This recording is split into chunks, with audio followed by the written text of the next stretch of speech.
Hey everybody, how's it going? Welcome to DnDTime Brews. I am the brewmaster this evening. I don't know. I'm Jeremy. How y'all doing? I see we got Sheba in the chat, Frog. I'm sure there are many more of you that are lurking in the shadows, as everyone do. But yeah, how's it going, guys? I'm doing pretty all right myself. It's been a pretty relaxing 2 days. Friday was pretty crazy, but Saturday and Sunday were pretty good. Um, I slept a little bit, not as much as you'd think, but I did get a reasonable amount of sleep, and yeah, it should be good. So yeah, hello everyone. For those unaware, DnDTime Brews is a show that we do every other Sunday here on DnDTime, where we do something. Yeah, we do something.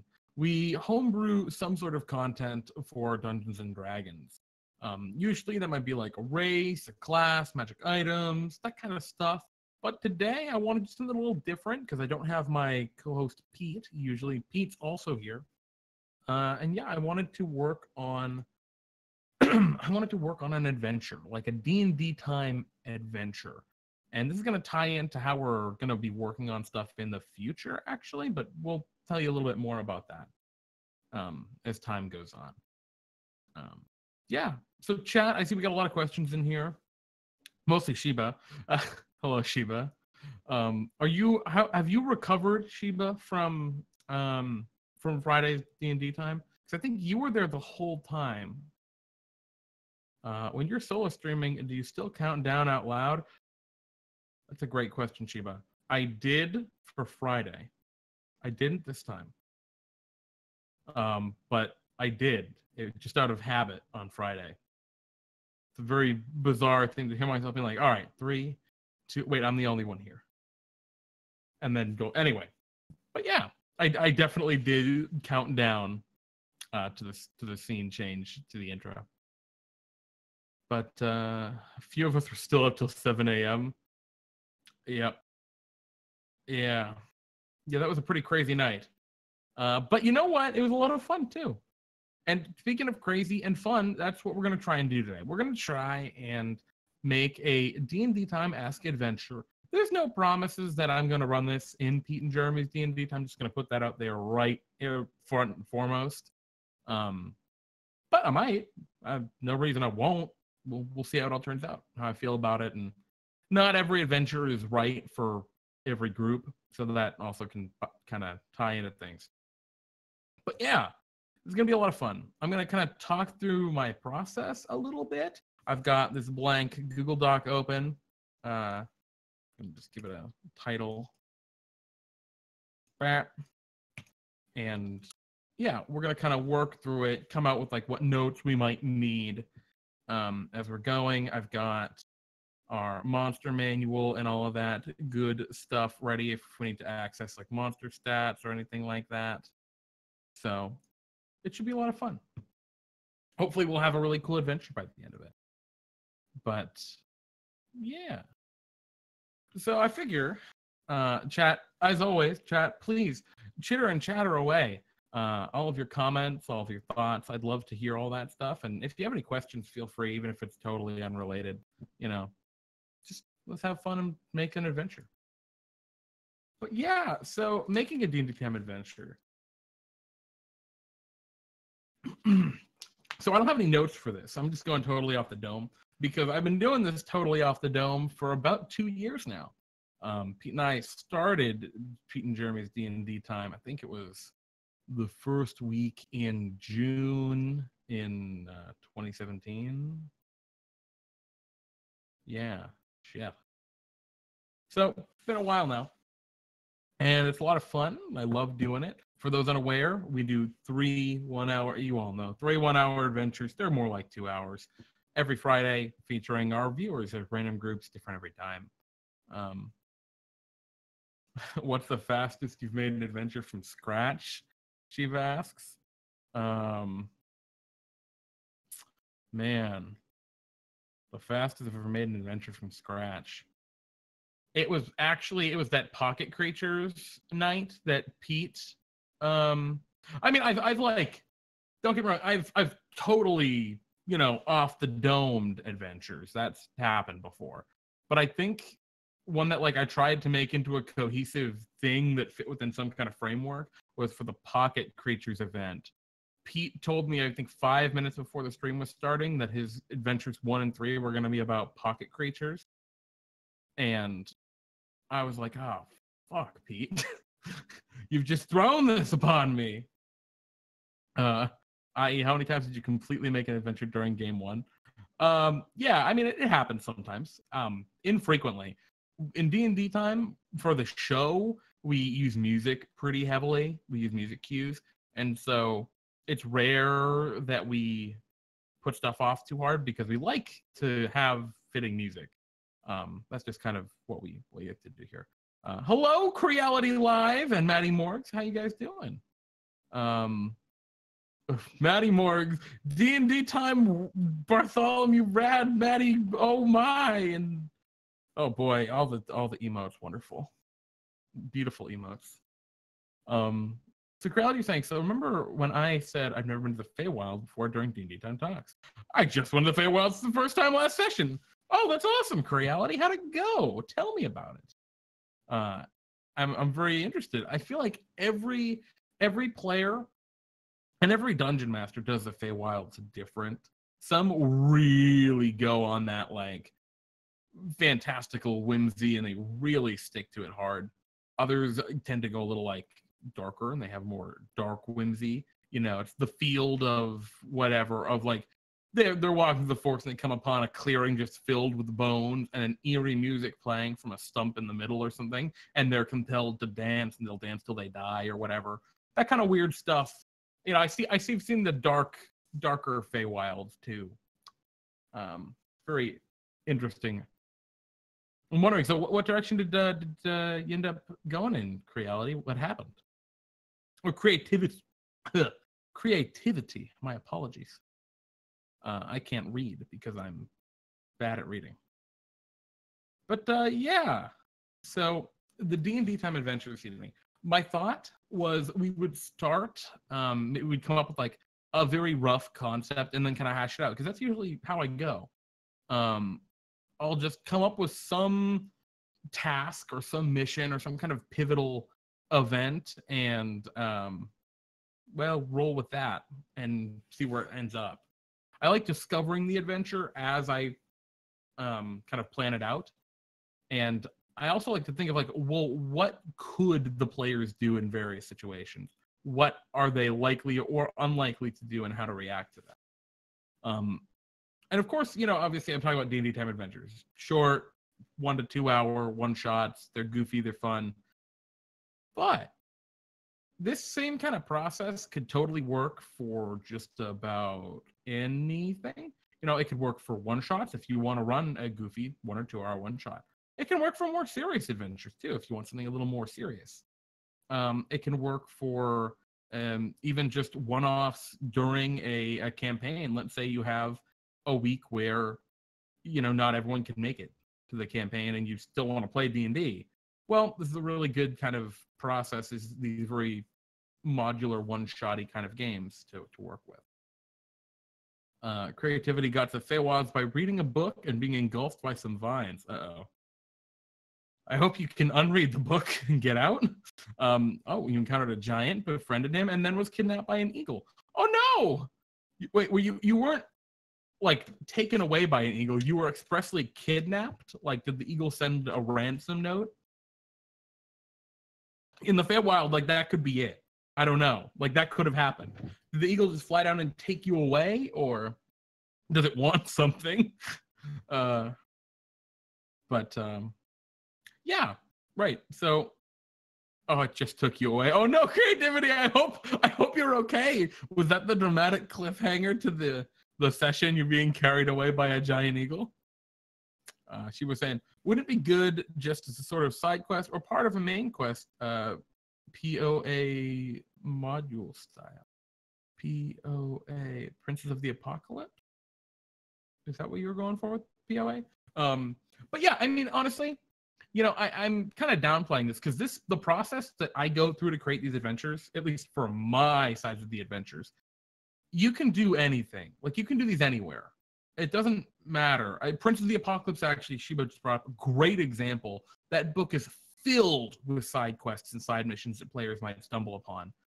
And these are the kind of things you can create super easily by following this kind of step, this process, figuring it out.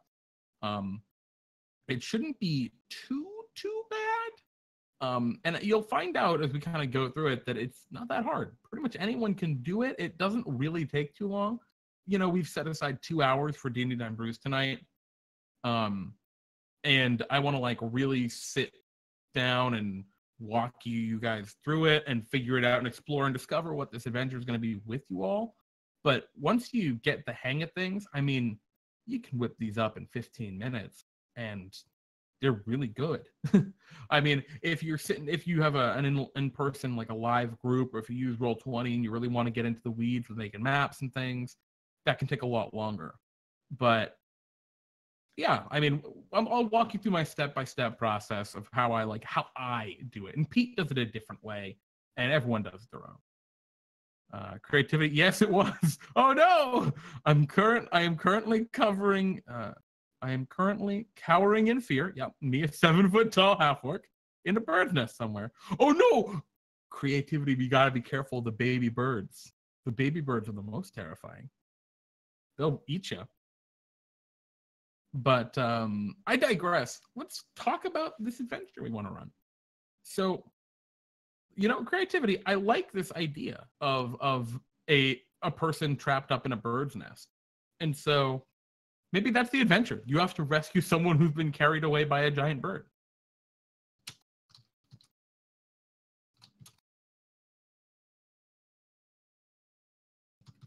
I love that. It's just, actually, I should probably make that text bigger so you don't need magnifying glasses to read it. Okay. Let me know at any point if the text is too big or too small or whatever. And so this is, okay, she was saying a rock. Yeah, a rock would definitely work. Them rock chicks are no jokes. I feel like giant eagle chicks would also be scary, but rock chicks are probably scarier. Maybe party member, give the adventure 2 perspectives. So let's talk about this first off. We're going to start with our premise, because I like, when you're making a one-shot kind of adventure, a side quest, whatever you want to call it, you have to consider a bunch of different things. You have to consider who you're playing for, which we can't really do right now. So we're going to try and make this as modular and open as possible. If you were running this in a campaign, I think including a party member, like what seems like might be happening in your adventure right now, Creativity, is a really good way to do it. That is no better way to invest a party in a side quest than a character in the party being directly involved in the side quest, or pivotal to it, rather, in that case. But because I don't know who I'm going to be running this for, I have no idea. It could be you if you signed up, Creativity. I've got no clue. So we got to figure out how we're gonna roll with this. So I don't think we want to incorporate that. I'm gonna continue along the process of it being like a DnDTime sort of adventure. But you're right, Creativity. That being a party member would be a pretty good perspective to it. It just could, depending on how involved we make the rescue process, could be a little tedious for the person being rescued. But either how, we got our premise: rescue somebody who's been carried away. An adventure needs a premise, right? It needs a challenge or challenges. I'm going to put challenge 1 and challenge 2 because I think 2 major challenges is what we really look for in a DnDTime adventure. And then, it needs a conclusion. So the challenges can be a couple of different. I got you. Yeah, the Roll20 mobile app is horrible, Creativity. No, I'm with you. It's very bad. It's a good thing that Roll20 doesn't sponsor me, because I wouldn't want to sugarcoat how terrible the Roll20 mobile app is. It's so bad. I would also roll 20 if you want to sponsor me. I'll stop saying that. Anyway, so we got our challenges, and challenges, they can be combat. They can be getting over like puzzles or traps or obstacles. It can be a lot of different things. But more importantly than what they are so much is I like to think about what the stakes are in these challenges, right? So in DnDTime, stakes can be dire, right? The adventure fails. So obviously there's dire. There's moderate, which is players take serious damage or potentially die, which in DnDTime character death isn't that big a deal. In a real adventure, that might be more to dire. But serious damage or are at a disadvantage in like their the next challenge, or mundane, or rather minimal would probably be a better descriptor of what that challenge could be. So a minimal challenge might be, it might be humiliating or embarrassing, or it might lose them some time in something that's not super time sensitive. And I like to kind of think about that when I'm planning my adventures, the first challenge, the second challenge, the conclusion, and the stakes for each challenge and how I want to roll with it. So it's good to start out with like a minimal or moderate challenge, something that's not too bad, and I think move up to a dire challenge maybe for the second one, or maybe we have the conclusion be a challenge in its own right. But for those about to rock, we salute you. I agree, Roger Twy. One of the problems is probably getting up to the nest in a tree or high on a cliffside. Yeah, I think that's a great point, Sheba. And so that puts us in a funky spot. Because our first challenge on getting to this bird, right, this rock, is probably going to be what we're saying of moderate difficulty. How high up is it? This is something we can start to decide now. So their first challenge, it might just be getting to the tree. That might be challenge one. Or it might be... So, right, what is the adventure going to encapsulate? I guess this is the next point.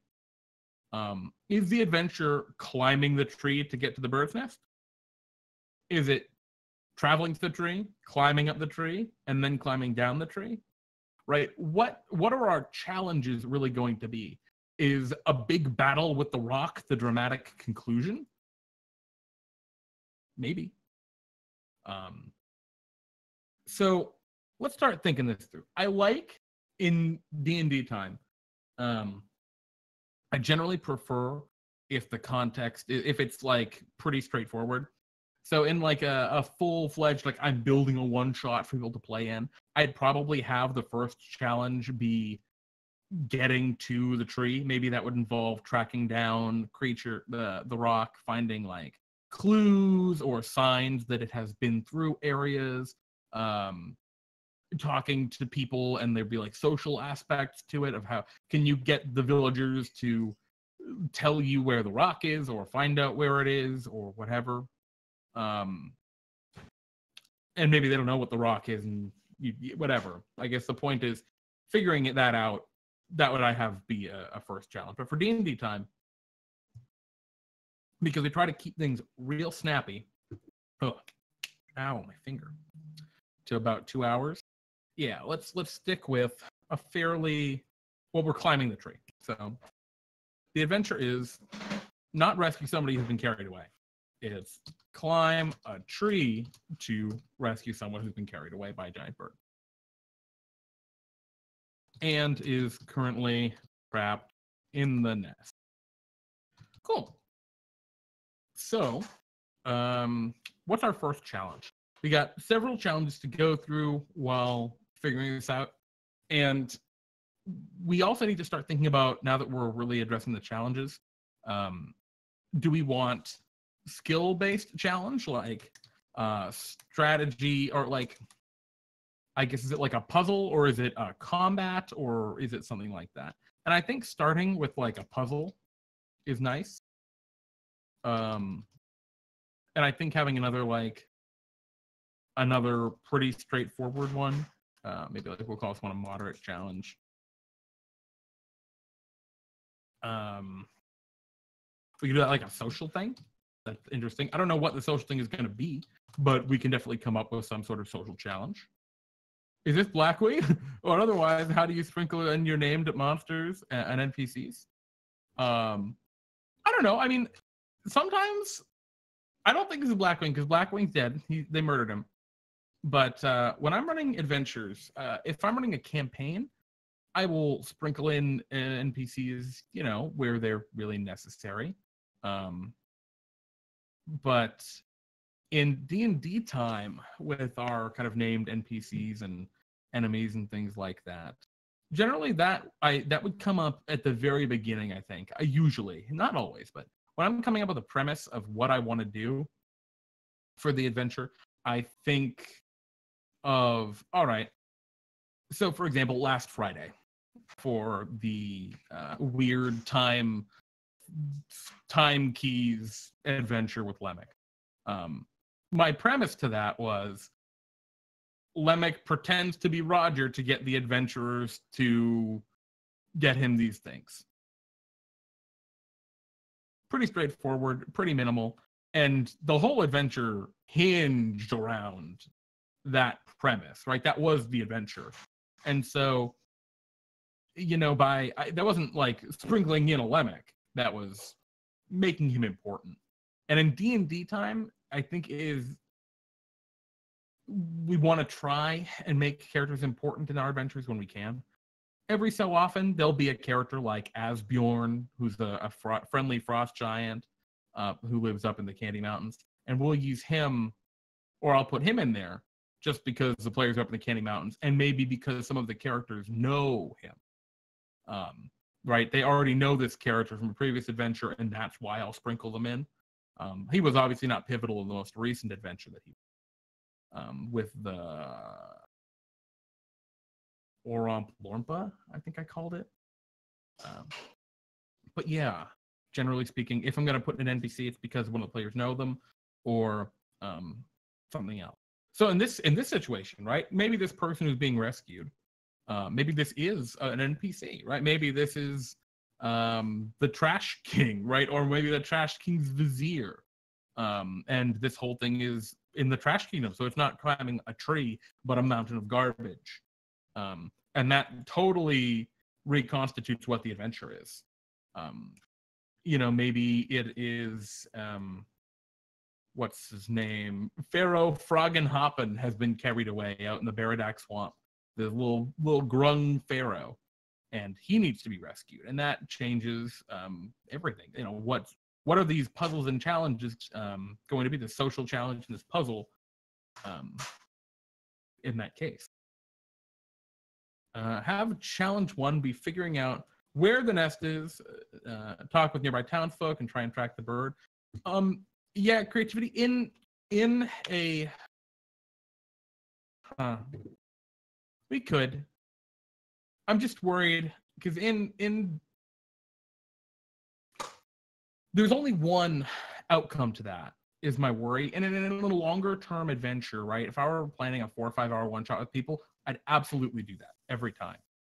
But because I'm planning this for Pete and Jeremy's D&D time, which is an hour to 2 hours tops, having a lot of time to go around and talk to all the townspeople and learn a lot of information about the rock, and figure that stuff out that's kind of foreshadowing to the later adventure. Worrying. I mean, I just don't think we have the time for it, is the problem. I like more of the idea, and I saw what she was saying earlier, and it's not like I don't like that idea, just not for D&D time. Sheba was saying one of the challenges could be getting up to the nest, and maybe some kind of giant talking squirrels halfway up the tree. Yeah, I mean, I was thinking definitely something like giant talking squirrels. So, and actually, she was hitting another very good point. Also, we're just going to fuck around for a bit longer than you expect. Yeah, and that's the thing. When I'm planning for D&D Time Adventure, I like to, when I hash something out, so let's say we make this first one a minimal contest, right? and it's social, and it's, you know, find the tree or track the rock. And it's players chat with villagers, and to learn about the rock, and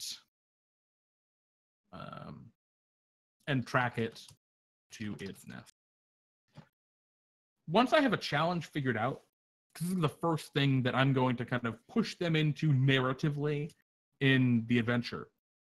I like to stop and think, all right, where could this go wrong? Well, players could get really carried away talking. Like, I could just have my villagers, and I'm role-playing the villagers, and I describe, oh, yeah, there's a tavern over there. It's called the Leaky Bucket. And the players go like, oh, Bucket, the half-orc, the half-ogre guy lives there. I want to go talk to him. And the adventure devolves into the players trying to RP with this bartender who's, you know, funny. He sounds funny. He's got a funny voice, but I got to worry about that kind of stuff. I got to pay attention and think ahead of time about where could this derail. And if that was a whole adventure, right? If and it's because I love Bucket, yeah. But I mean, that's because it's a character you know. You know, I could just make an NPC up on the fly and be like, "Hey, I'm Cletus. I make shoes here in Little Big Toe. We have special shoes here in Little Big Toe because, well, our little toes are big." So, and the players get really interested, right, in this Cletus, the shoemaker from Little Big Toe. Because they're like, wow, why do people have big little toes in this town? And, you know, the players get really invested in this. Oh my God, I was making a dumb joke that I was trying to make. And a lot of that kind of stuff, I will kind of just come up with out of thin air. Stuff like NPCs or whatnot. Random one-off NPCs. Yeah, cleat us. Yeah, it's multi-level pun right there, Shiva. That was actually a pretty good one right off the dome. But anywho, I'm getting lost here. But if we were going to do this, right? So let's figure out what this challenge would be. Let's say our first challenge is a social challenge, and it's to learn about the rock. So the premise, or the part to that, is players chat with the villagers to learn about the rock and track it to its nest. So what can the players learn? So maybe from the farmers, they would learn that the rock has been taking a lot more than usual lately. It's been taking a lot more animals than usual as of late.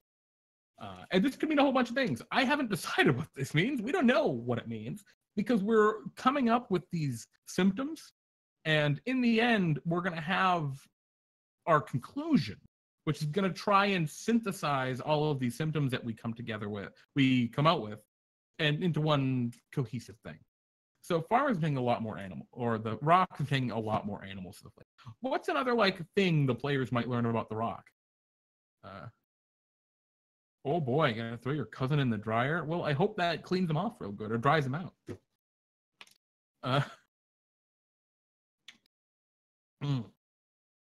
Do they know if it's a rock?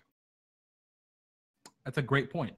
And I think if you want to do this first kind of social challenge here, learning about the creature, I don't think they do. So yeah, maybe this first part is so like at hunters, right? Maybe like hunters know it's a giant bird.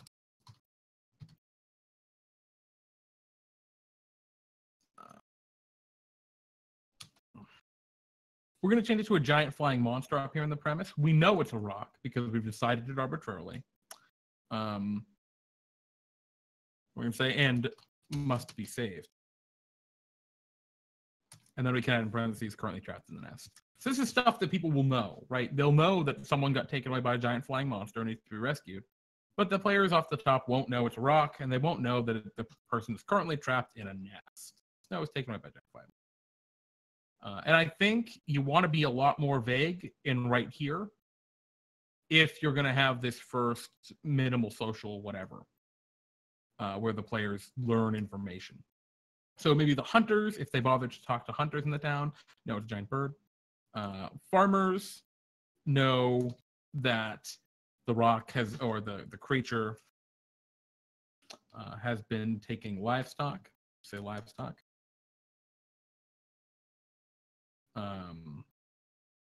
And actually, when did the creature show up? Right? Is this a new thing?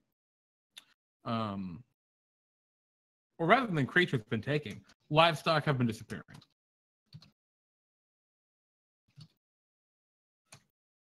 Okay, who else might know something about this? We have the hunters, we have the farmers, maybe the town watch. They know the size, right? Seen shadows on the horizon in the evenings of gargantuan flying creature. Just to give it context of the size.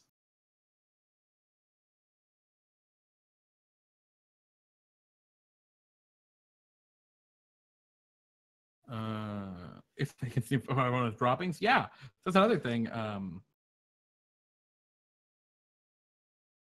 Yeah, so leaves obvious trail of probably carnage. Like, what does this bird leave behind that is the trail? It can't just be poop.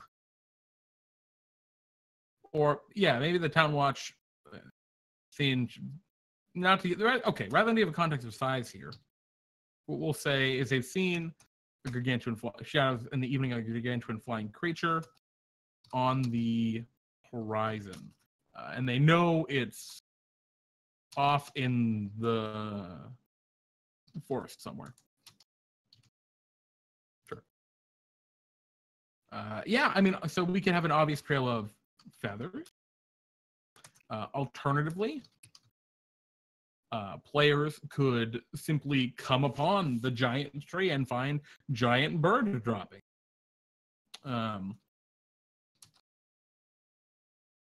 The tree, after following town watch,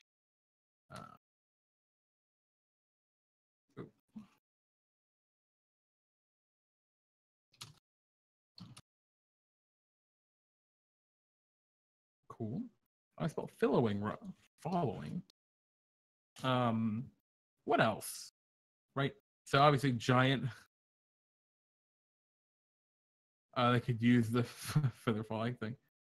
A naked rock look after molting all its feathers. Ooh, it would look bad, but it'd look real bad. Yikes. I would not want to see a naked rock. So we got a big trail of feathers. We got a whole bunch of stuff. I think at this point we're getting an idea. We know it's a giant bird. We know its livestock is disappearing lately. And we'll just say, but hadn't before. So we're adding, sure, okay, this is a new thing. And the town watch have seen shadows in the evening of a big flying creature off in the forest somewhere. Cool. If they head out toward that forest, they find either an obvious trail of feathers or they can find the large bird droppings. So I think what we're going to say here, just to make it interesting, there is an obvious trail of feathers.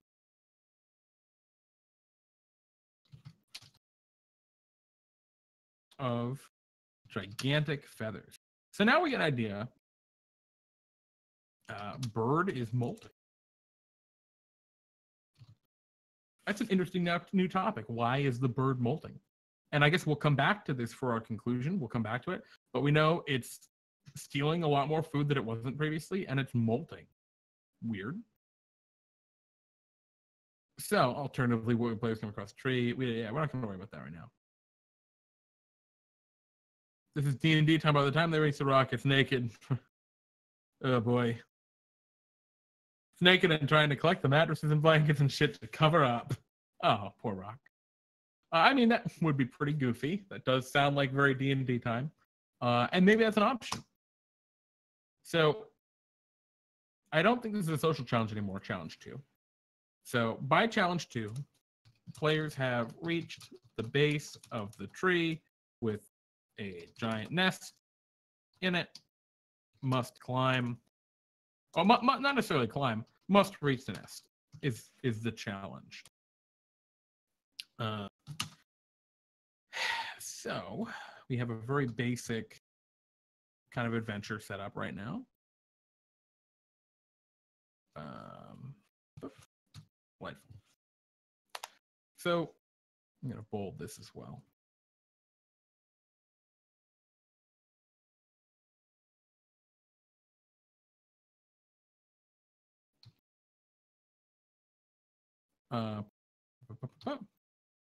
Oh, I see what we're getting to here.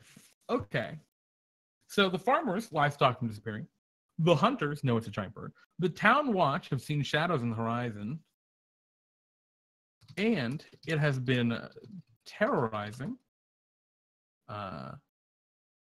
the, what do you call it? What's the textiles district of the village, of the, we'll say it's a town rather than a village. And then the textile workers, people have been taken away.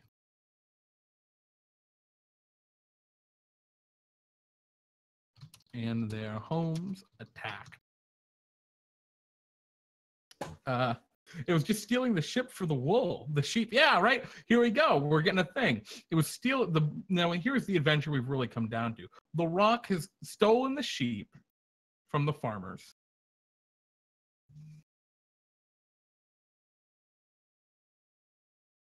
It is attacking the town and been taking textile workers so that they can go and sew them, I guess, stuff because it's molting. Why is the bird molting? We can figure that out later with the conclusion here. But right now we've got a dumb adventure. Climb a tree to rescue someone that's been carried away by a giant flying monster. And actually, let's figure out who that someone is. So we've left this alone, this somebody. We need to figure who that is. So actually, they shouldn't really be bold here, but that somebody needs to be probably a named character. And they probably should be a sewing person, a textile worker, maybe. Maybe we can come up with a cool name for them. Perhaps they are just, I don't know. Oh, Grandarf. Here we go. Grandarf. Grandarf's been captured. Here we go. This is Matty Morgs. See, this is where we tie in our NPCs. I needed an NPC that players might care about, and I could have just come up with anyone. I could have said, kindly, I was going for kindly old grandmother, and I have a kindly old grandmother NPC, and that's Grandarf, the crazy cat lady wizard, or the elderly cat lady wizard. She's not really crazy. She's crazy. Okay. So challenge one's pretty minimal. It just gives them some context. There's not a lot of stakes here. I always like to keep in mind the stakes. Very important. I don't know if you know Grandarf. I don't know if you've had any adventures with her. I don't have a lot of them, but every so often. Anyway, so challenge one, minimal, cool. Challenge two is be a little more challenging. It's going to be moderate, probably risk of characters dying. And I want this probably not to be social anymore, because we just had a big social aspect up there. And it sounds like The Rock has an issue that might be solvable via social challenge, maybe. So I really want to avoid social here. I want this to probably be a skill challenge / combat. I want this to be something that engages the players in a way that allows them to fight and to use their skills and magic to reach the top. So what do we have right now? Well, right now what I know is what I know right now is there's a rock, it's molting, it's kidnapping people to make it close because it's cold or something for some dumb reason. What I don't know is what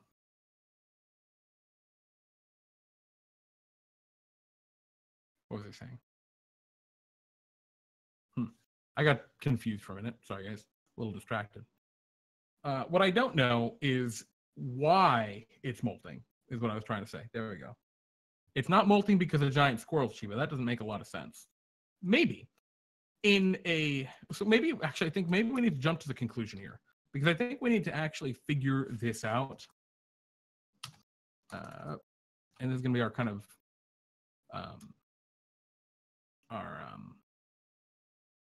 I mean, this is just another challenge, but we'll come. Well, I think rather than actually figuring out what exactly it entails, I just want to know what it approximately is. Rock is molting because of blank. And so the players can either get rid of blank or defeat the rock, right? Players can either get rid of blank or defeat rock. Pretty straightforward. Now, I don't think the rock is sentient, so I don't think the rock is going to tell them that this thing is happening. I think the players need to have figured that out beforehand. He's going through puberty or something. I mean, we could. I don't want that. I don't want to go quite that far. And so maybe we put that up here in challenge 1. We can figure out why the rock is losing all its feathers. Hello, Diadems. How you doing? I don't know. I'm just thinking like, I'm out of water. I'm very thirsty. Why is the rock losing its feathers? I mean, it could be losing its feathers because of something that people are doing. That would obviously make some sense. Oh, you know what? I'm okay, Diadems. Like I was saying, I'm out of water. I need to go grab some from over there in a minute, but I'm doing okay. I'm liking already where this adventure has kind of come in. We're building a little DnDTime adventure here. But anyway, so maybe it's not attacking the textile, and we don't need to worry about the textile workers so much here, because we've already decided it's kidnapping Grandarf, the kindly old lady wizard. So instead of the textiles district, maybe it's somewhere else in the town. What part of like a town would pollute excessively? I mean, a lumberyard, but you just want to see a giant naked T-Rex chicken thing. Yeah, sure, but well, maybe you'll have to battle one. Who knows?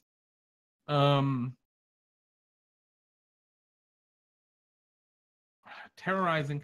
What else? What other parts of the town? Medieval towns.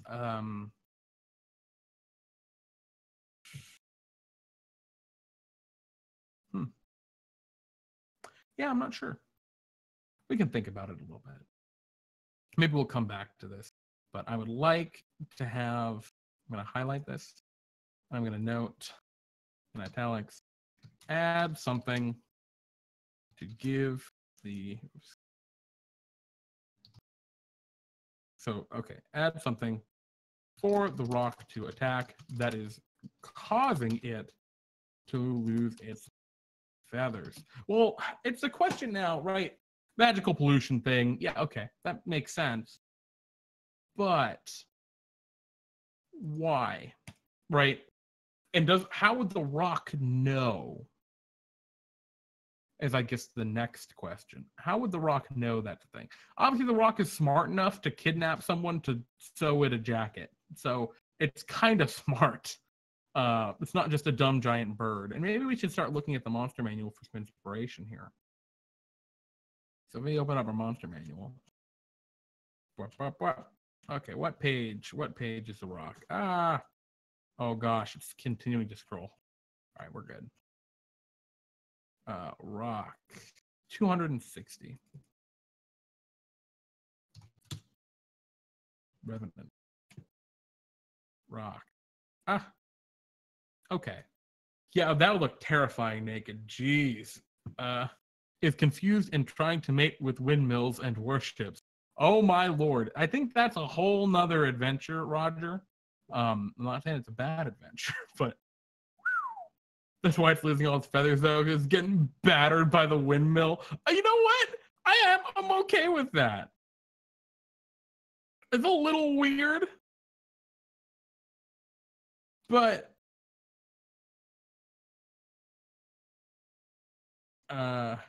maybe that's the way to go. And it has been attacking windmills. Now, you could say trying to mate with windmills. That's a little weird. It's a little weird for D&D time. It's funny, but it's a little strange. This might be like for episode 69 we could do that, but I'm not positive I'm into that. What else, though? What other dumb, silly things, right? It's a little saucy. Birds fly into like transparent things all the time, right? They fly into windows or windshields. Maybe there's something we can do with that. Attacking the wizard's tower because it keeps flying into the wall of force. Maybe, I don't know. Windmills aren't transparent. I think it's a lot more. Windmills are just funnier than wizard's towers. And of course, for a more serious game, if you're running this like a one shot, I would absolutely say have it be like a wizard's tower, right? And they've been using walls of force to do certain things, and the birds running into it. Sure, that's something to do. But maybe for DnDTime we stick with windmills. So anyway, we'll stick with the windmills for now, because I like that. Let's go back to the rock in the Monster Manual. At first sight, a rock's silhouette looks much like any other bird of prey. As it descends, however, its unearthly size becomes terrifyingly clear. In flight, a rock's wingspan spreads 200 feet or more. Oh my god. At rest, perched upon the mountain peaks that are its home, this monstrous bird rivals the oldest dragons in size. All right. That's gargantuan. So we have the basic idea. I think Crowley asking why there's windmills with no electricity. No, you use windmills for like grinding grain and stuff. Let's see. What do rocks have? Rocks are very simple monsters. They have a beak, they have talons, and that's it. They're just gigantic and they do a ton of damage. Or actually not even that much. They do like a very reasonable amount of damage for their outrageous size. They're proficient in a lot of saving throws, but they are not smart. They have a very low intelligence. They're pretty dumb. They look kind of dumb. Like unintelligent dumb.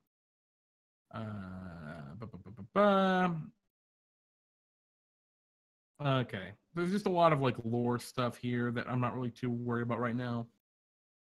Rocks are solitary creatures that can live for centuries. They lair in nests made from trees, tents, broken ships, and the remains of caravans they carried off, placing these massive tangles in the mountain clefts out of reach of lesser creatures.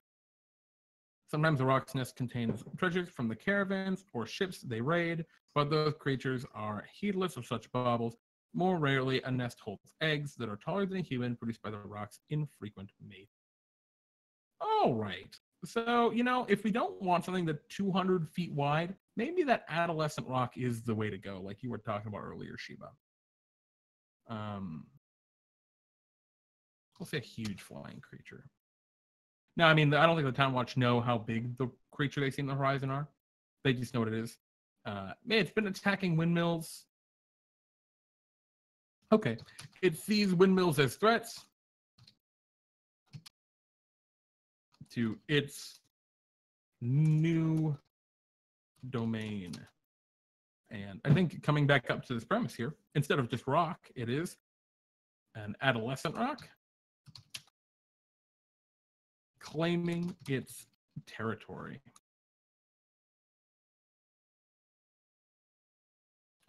And it being so dumb sees the windmills as like a threat. In a saucier adventure, it could totally be humping the windmills to destruction. But we'll say that for now it's attacking the windmills. That's why he's losing its feathers. Okay, so we've got our challenge 1. We've got our premise. Challenge 2 is going to be reaching the nest. And I want a skill challenge and a combat. Maybe it can be one, the other, or both. Kind of hard to decide 100% because this conclusion could be weird. And we can go down to the conclusion here. is molding because of attacking windmills. And the players can get rid of the windmills or defeat the rock. So I see this social challenge, this conclusion going a couple different ways. I'm still going to come back to challenge 2, but I actually want to skip to the conclusion here. And this is often what I will do when I'm coming up with the adventures. I'll come up with a premise, a very basic, this is what I want to have happen. I'll come up with like the first simple challenge, which will lead in. And then I'll come up with the end of how I expect it to end up. And then I'll go back and flush out in the middle, because the conclusion in this case is going to go one of two ways. They're battling the rock, or they're trying to convince a town not to build fucking windmills. In DnDTime, it could go either way. And in a real like campaign, it could easily go either way, actually. Like, really. I could see it a lot of ways. So some thinking to do here. So let's put this 2 on there. Convince town to stop building windmills and maybe use water mills instead. I don't know. We'll leave that alone. Or defeat the rock. Combat. And we're going to add adolescent talk. Adolescent rock. So we need to come up with a not quite challenge rating 11 rock. In DnDTime, they're not going to give us the town to not build windmills. They're going to go around fireballing them and taking them down brick by brick. Sure, whatever. Whatever. If that's how they do it, that's how they do it. I'm not too concerned one way or the other. I mean, in the end, what it looks, if they tear down all the windmills, great. That's the end of the adventure. They won. The windmills are gone. If the town builds more windmills, the rock will destroy them. While they're probably being built, and the rock's feathers will all grow back in eventually. So the rock's fine. So let's start thinking about this rock combat. And we're going to, again, come back to this challenge 2. So, because I see this rock combat as the primary, this is what's probably going to happen. So we figured they might try and convince the town to stop building windmills. Is that an option? Like, are we going to say that is, like, plausible?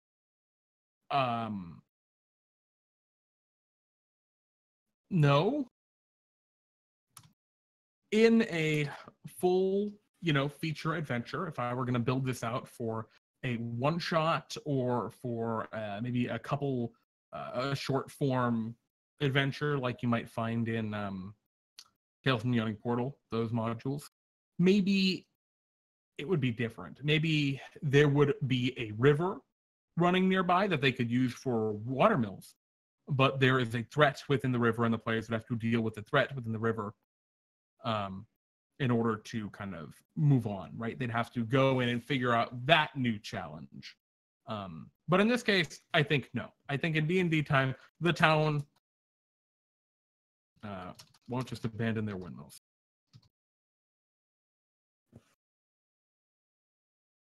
That makes kind of sense to me.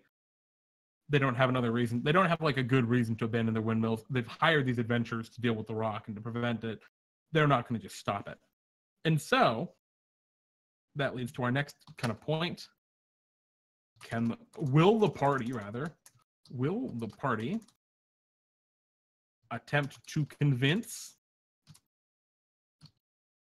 the rock that the windmills are not a threat?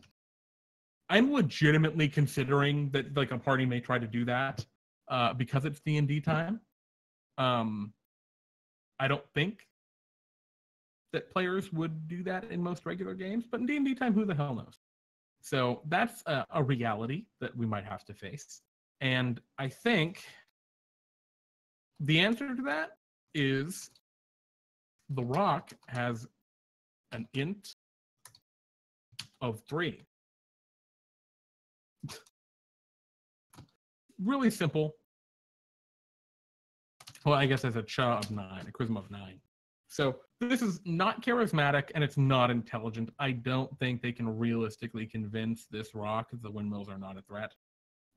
Some players might have something like a speak with animals spell or something like that, which shouldn't work on a rock because it is a monstrosity, a gargantuan monstrosity. But even if you were going to let it work, I'd probably let it work personally.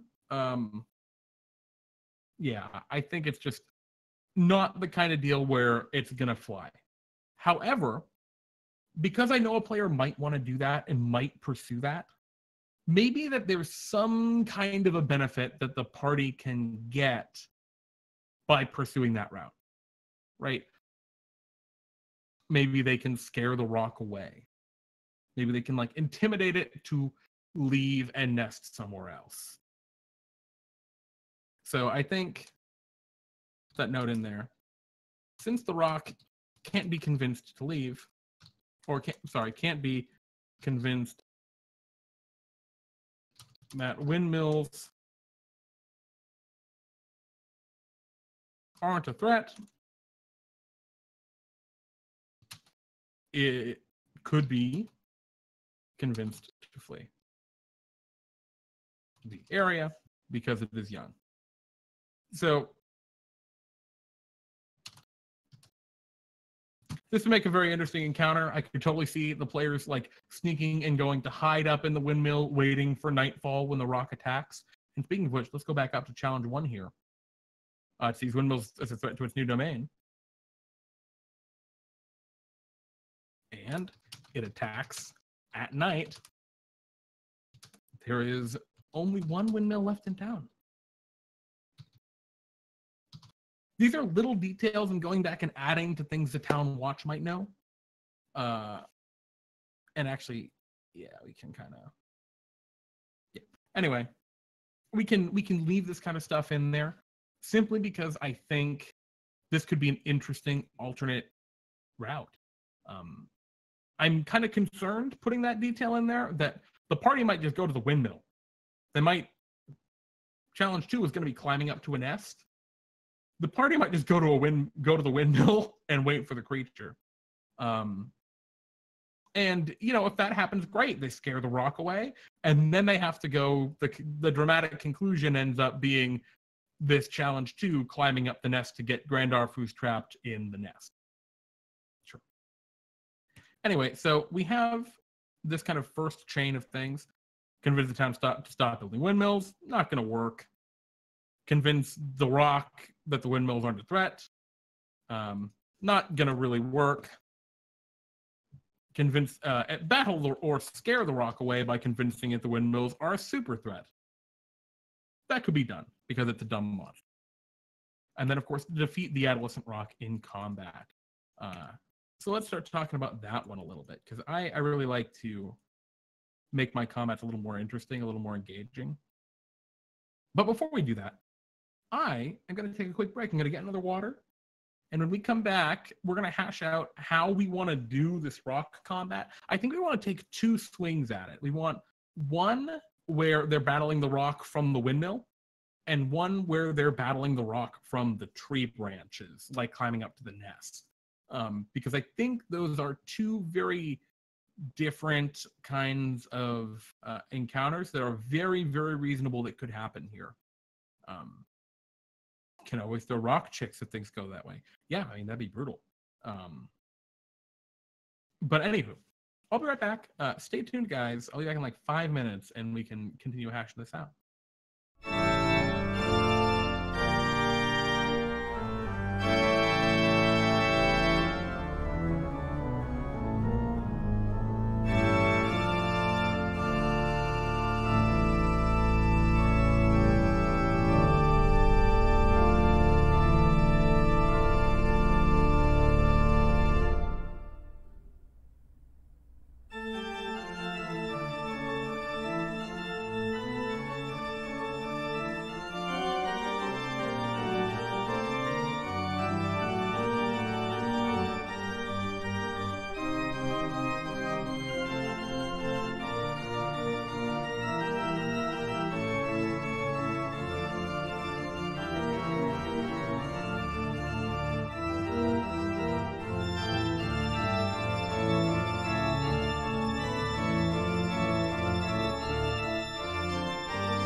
All right, we're back.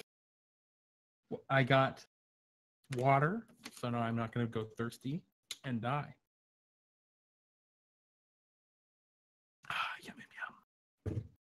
Anyway, right. So we are at a point where we've gone through, we've figured out the two things are going to happen. There's going to be a confrontation with the rock, either at a windmill or not. So let's start working on this confrontation.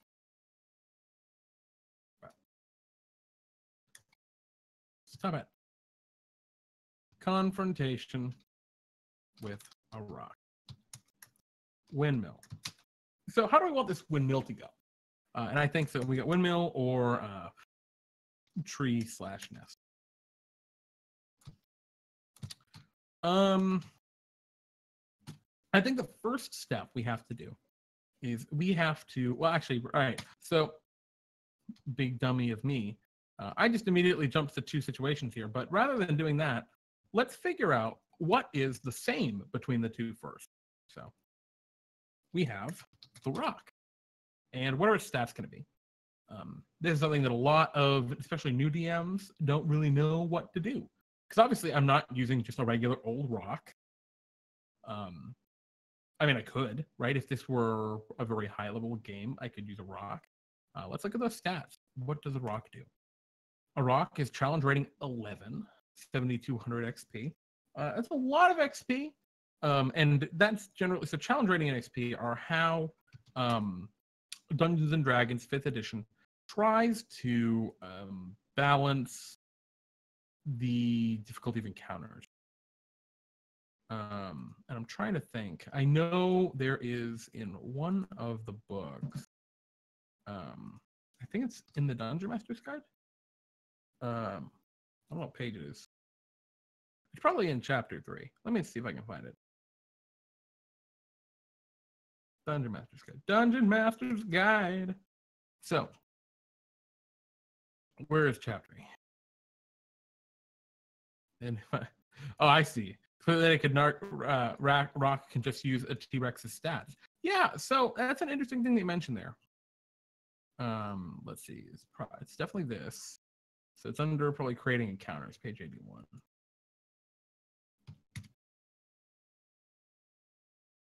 Okay, so XP threshold by character level.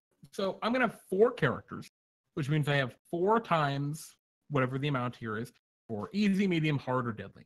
So I usually want to make this, I'm going to want to make this encounter hard. So 4 times blank needs to equal 7,200. And that, so let's find out. 7,200. Right. 1,800. So somewhere between a 9th and 10th level character, this would be a hard encounter for. But it'd be a deadly encounter for anywhere between a 7th and 8th level character. So for the purpose of D&D time, we could very reasonably use the rock stats for what we're doing here. And I think we can do that. So for a myth plus, we can use rock stats. Cool. Now, what do we use for lower level things? Sheba was saying we could use the T-Rex's stats.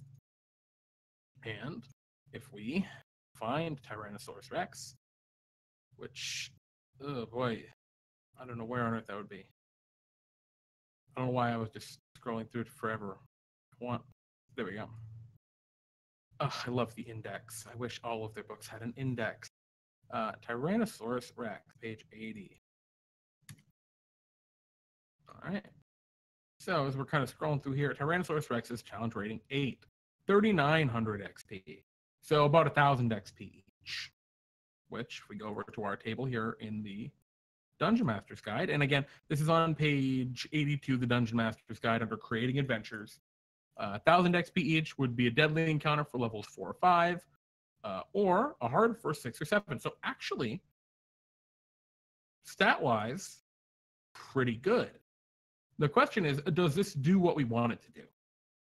Is this a reasonable surrogate for the rock? Maybe. What does it do? It has a bite, and the bite grapples. okay? And it has a tail that does less damage and doesn't grapple.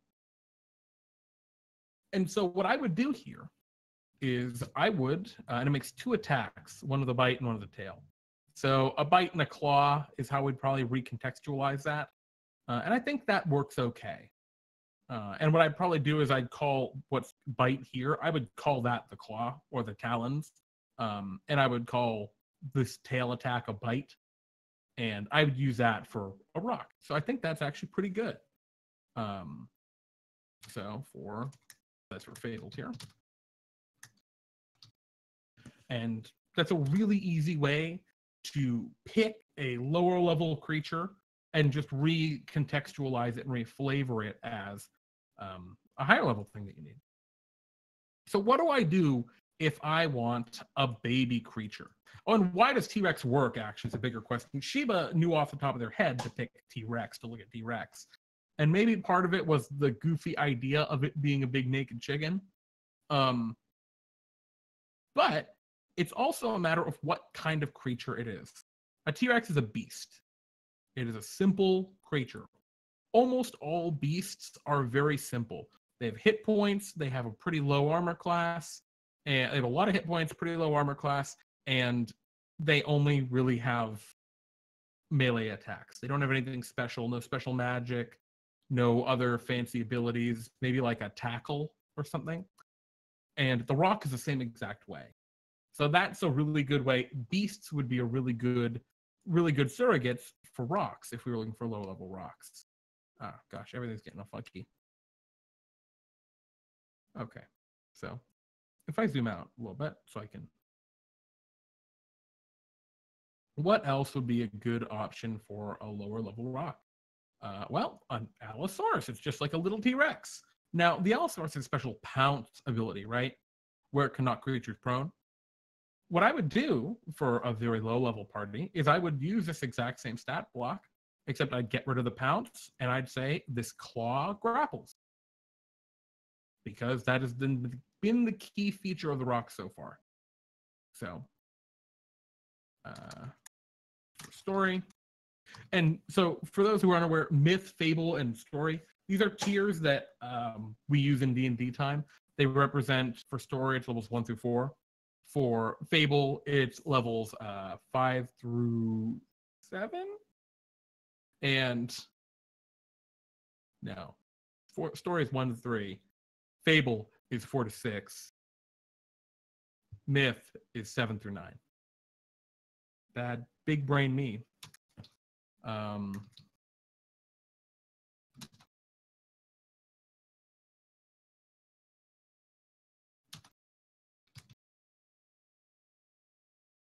Cool. Nice and straightforward. Now, what's our escape DC going to be for that grapple? Well, it's got it right here. It's got a strength DC of 13 elsewhere on the character. We're going to stick with that. So, cool. So that's what's going to be consistent between the two creatures. And it's important when you're making challenges for enemies that you don't just pick higher challenge creatures necessarily. So, for example, if I were trying to make a super Allosaurus here, it wouldn't be a fair increase in challenge rating just to increase the Allosaurus's damage. Having more attacks is generally a better way of adjusting creatures. Having a single attack with a ton of damage can feel really bad. TBH, I originally looked for the T-Rex because of the giant chicken aesthetic, and then the stats are nearly identical. Yeah. Well, and now you know. But yeah, when you're trying to change creatures, I would highly recommend you go with this approach if you can. Find a similar creature that at least statistically similar and reflavor it. That is a much, much, much, much, much safer approach than trying to just buff or nerf the creature. If you really know what you're doing with creature design, you can do it. You can buff and nerf creatures and there's no real issue and they work great. But sometimes it just works really poorly. So that's all I'm saying. Try to find a surrogate creature. You know, you just as easily could say, I'm trying to find other beast like Triceratops. You could just use a Triceratops stat and call it something else. It'd be fine. There's no reason to do that. Or to really mess with it at all. Anyway, I'm getting a little lost in the weeds. Let's start talking about the actual confrontation. So we have the stats for what these creatures are going to be, nice and simple. And it looks like the only threat during the battle is going to be the one creature, the rock. One threat is always going to be an easier fight than many threat. The way that 5th edition is designed with action economy and things like that, if you want to make something more challenging, don't add more damage to it or health to it. Give it allies, even if they're very weak allies. So, maybe I can add a note in here, right? God damn it. And that's if challenge is not threatening enough, do we add in, and what am I going to add in? What can we add to this combat that would be, a legendary action isn't a bad idea. Add in extra attacks for the creature. That's a way to do it. Or allies for the creature. And we're going to say see below. Because I think we have different allies for each of these encounters. Let's start with the tree/nest. Rock ally. Baby rock. That's an easy one. Rock ally. What? Swarm of bees that lives in windmill. And, we could always go ahead and look up some stats. I know the back of the book here has, if I can click on it, in the appendix, it should have stats for bees. They have stats for a lot of things here. Let's see. Do they have stats for bees? Swarm of bees. So I'm going down to swarms to see if they have a swarm of bees. That'd be great. And swarm of poison snakes, swarm of quippers, swarm of insects. Nice. Their challenge rating 1/2. Okay. That's pretty weak. That'd be a nice one for the Allosaurus, right? Oh, rot grubs. Roger Twa, you're mean. You're a meanie. That is brutal. The rot grubs in the windmill. Yikes. Savage. And let's talk about what these could be. Oops. Stats of swarm of insects. Or, what's another good one for bees? Well, a swarm of poisonous snakes. Bees sting. Snakes bite and poison. Sure, it just can fly. Easy. And we know that because, well, there's just not a lot of difference between what this would be and what a swarm of bees would be. Yeah, there's really not a lot of difference. Swarms all work in the same way. They're all resistant to bludgeoning, piercing, and slashing damage, and they're all immune to these immunities. So I think this would be a great alternative. Swarm of poisonous snakes. Swarm of poisonous snakes. And I like using swarm of poisonous snakes as an option too, because that is a CR2. So that would be a really good sidekick or assistant for the T-Rex. Now for the actual rock, what do we want to do for that? Do we want to just have multiple swarms of poisonous snakes? We could. Not a bad idea. Or we could be a monster and we could do rot grubs like Roger Try was suggesting. Hey, look, there's a thing down there. There's a picture of Orcus. Oh, there's no index in the back of this book. I hate that.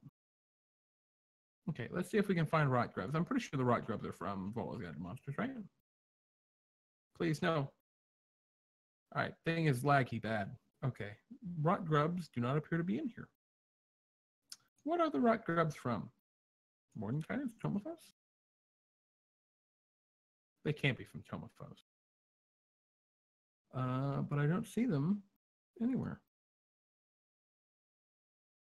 Rot troll. No, they're definitely not from that. There's no monsters in there.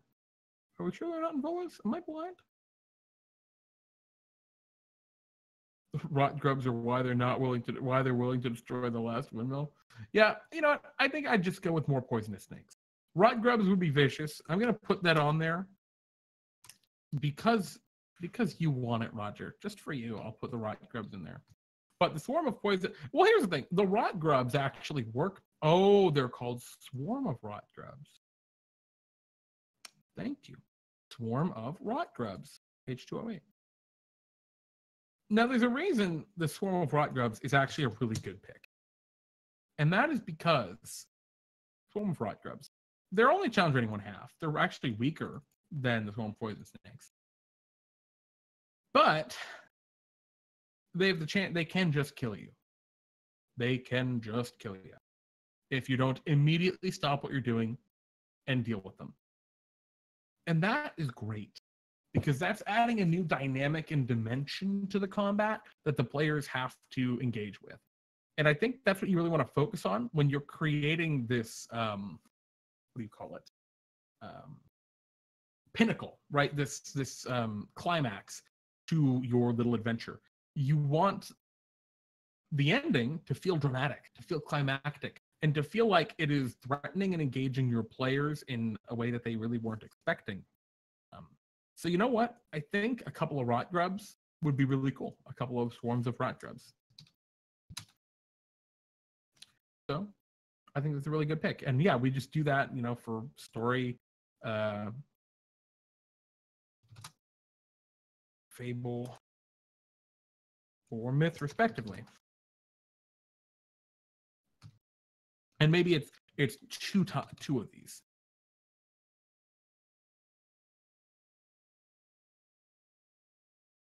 Cool. And I think that works really well. And you know, maybe that's not a swarm of bees.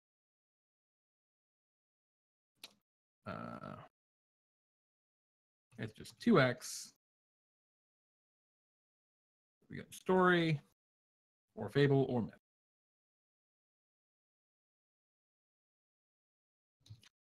All right. So we've got this. Man, this is going to be really, really unfortunate, Shiva, when you end up fighting a swarm of rot grubs for your myth battle. Just infinite swarms of rot grubs. Can you survive? So those are the rock allies there. And for our tree/nest, do we want to change it or do we want to just keep them the same? I think we can just keep them the same. I was thinking we could change it around, but maybe not. Maybe we just keep it the same. And so actually, we'll put it up here.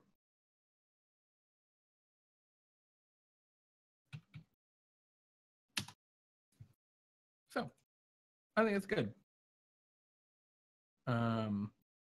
So we can actually get rid of these individual stations. And now we can try and start figuring out what the difference is between the windmill and the tree/nest. And I've got something to share with you guys.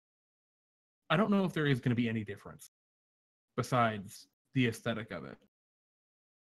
Because why do we care what the difference is? And the answer to that is we want to have, like I said before, an engaging and dynamic combat environment. We want to see, is there anything from these two environments that will make combat more interesting, maybe more difficult, maybe easier? And I think what we can just say is it is unstable. The tree branches / windmill is unstable and shakes around. And we can say at initiative 420, Players roll, what do we want to call this? Acrobatics check?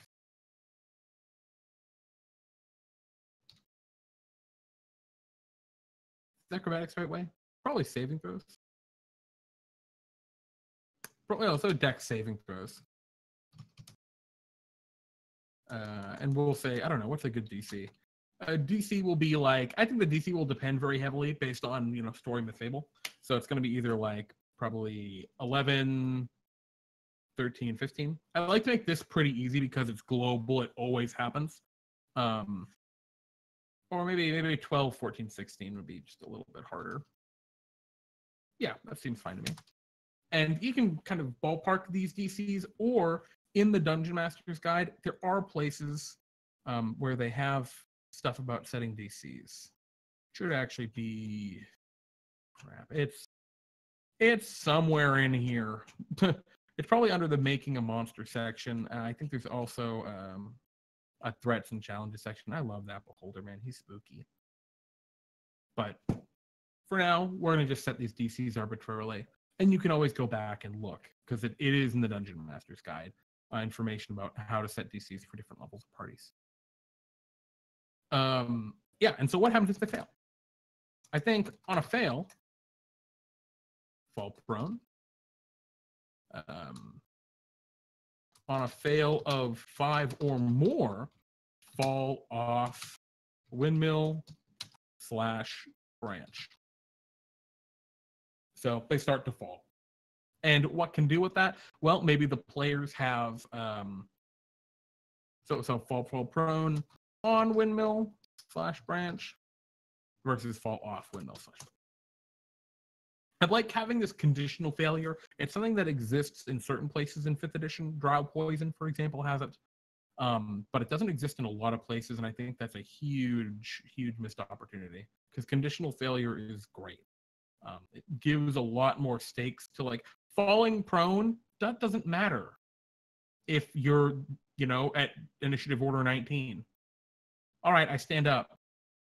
This doesn't matter very much at all. Now, fall off, that does. So anyway, I like that. I think it's a really cool concept and a cool mechanic. And that's a nice way to keep things engaging, right? Players might tie each other up, you know, tie each other to things with rope, or tie each other together with rope. Players might, I don't know, like, it could be a dramatic fall. I mean, that would be brutal, but it could be really neat. So that's something to consider. What else would we want to have here, right?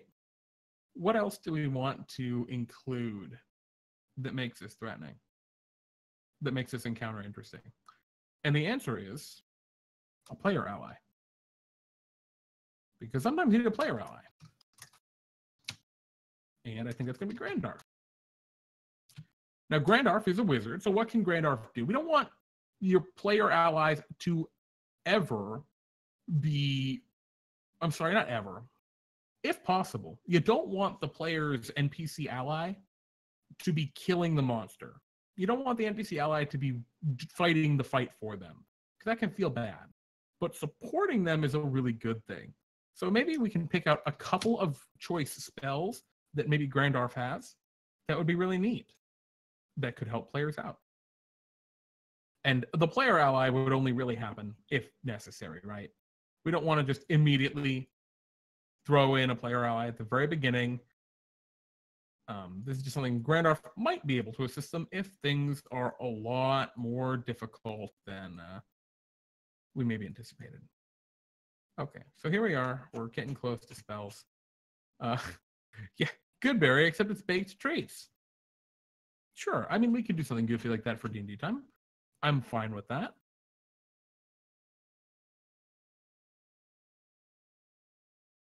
And again, here we're just reflavoring the spell Goodberry, which would normally make a bunch of small berries that heal a little when you eat them. This might do something else, you know. Oh, I open the monster manual. Player's handbook. And what I'm trying to get, here we go. So I'm scrolling down to the very bottom here to wizard spells. And I think what we want to do is we want to pick a couple of, no cantrips, we don't care about those. this is something Grandorf might be able to do twice, maybe 3 times to help out. And I'm just looking and I'm thinking, well, what would be really helpful? False Life, that's brutal. Featherfall. That's a really good one. It's a really, really good one. Especially since we added this mechanic where players can fall to their deaths. Already falling down the windmill, which we might decide the windmill is 20, 30 feet high. I don't know.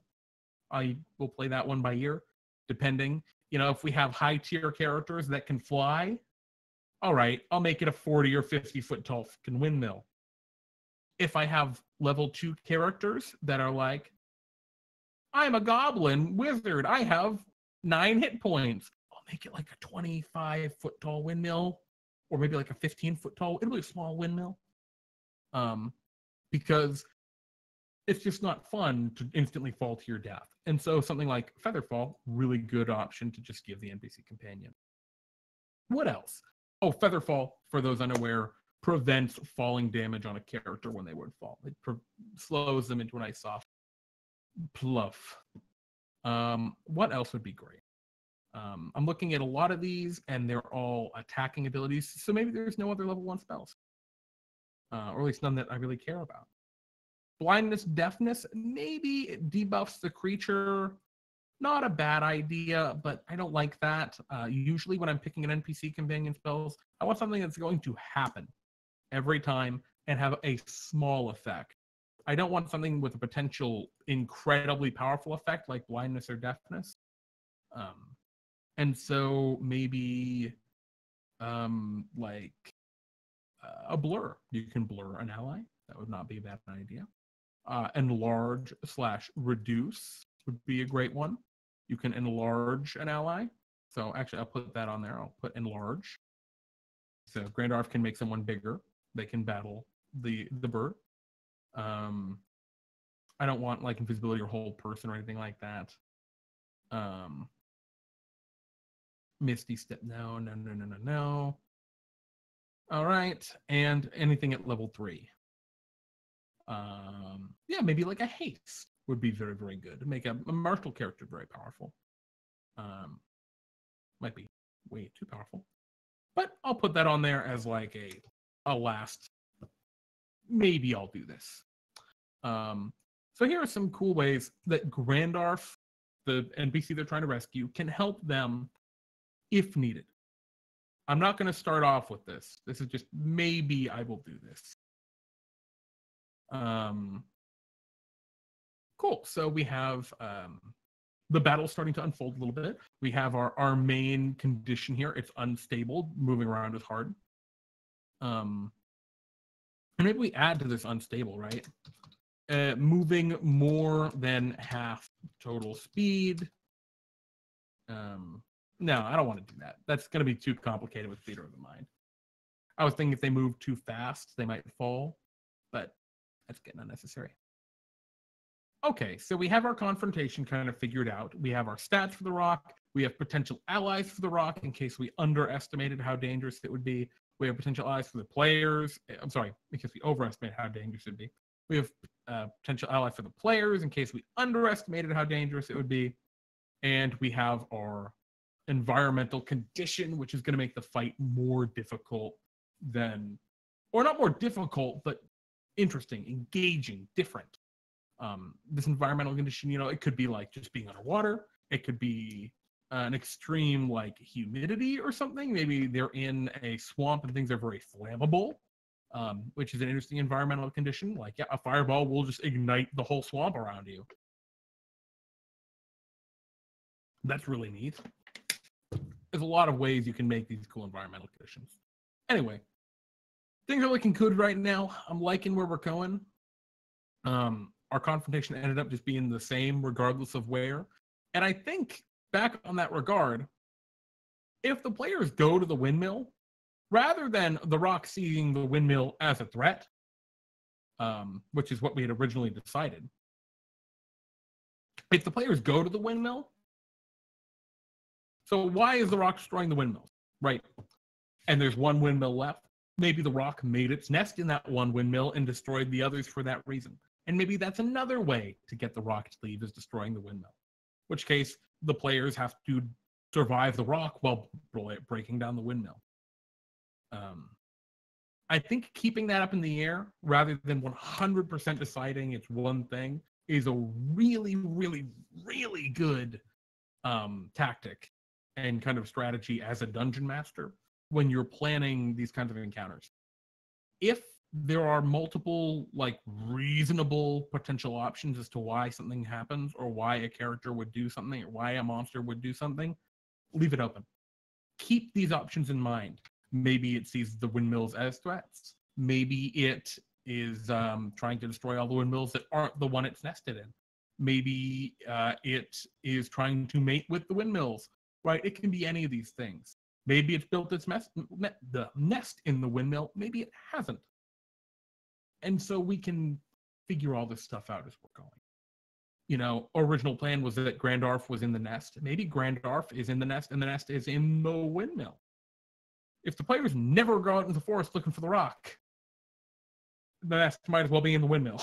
You know, there's no real reason for it not to be. So, all right. So we've got that much figured out here. Where are we at now?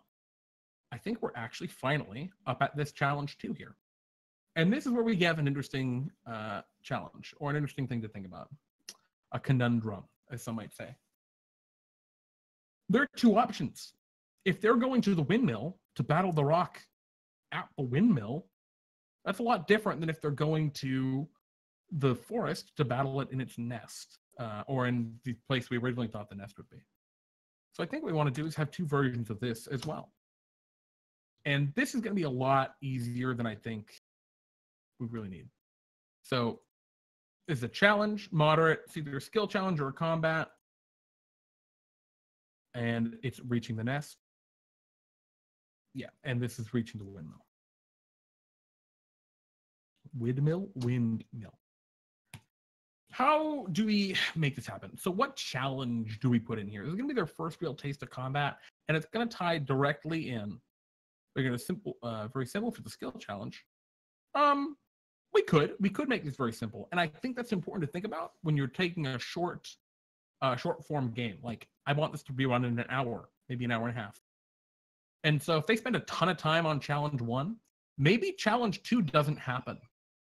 Yep, you climb up the tree. I describe the tree and them climbing up the tree, and oh, there's a rock up there. You're battling it, right? Like, that's what I like. That's why I always focus on this middle part last, because this is the least important to what's happening.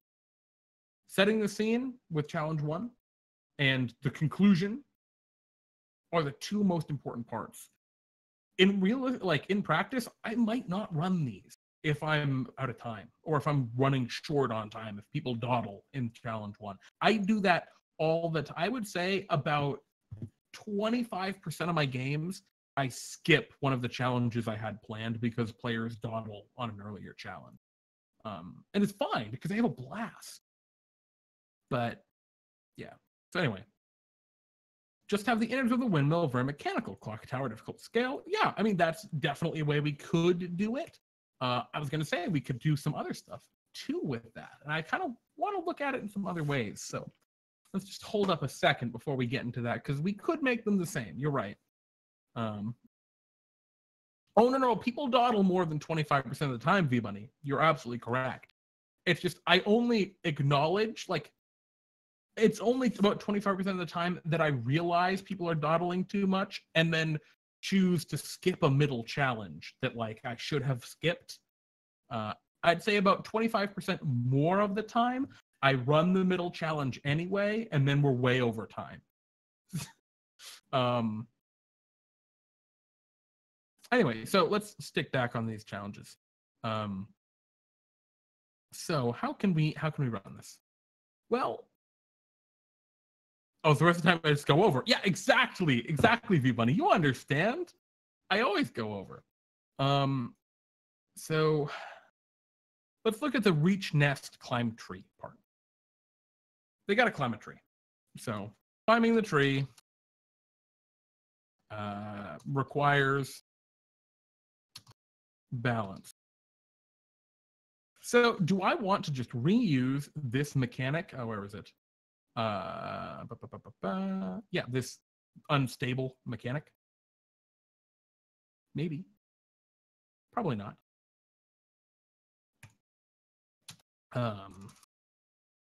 I think what we just say is for each. So what I like here, or yeah, requires balance while going up.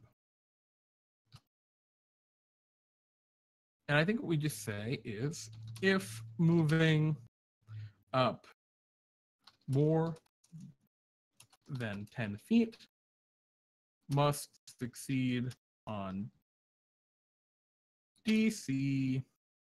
And I want to make this DC probably easier, right? Oh, whatever. We'll just stick the same DCs. What I have, 12, 14, 16.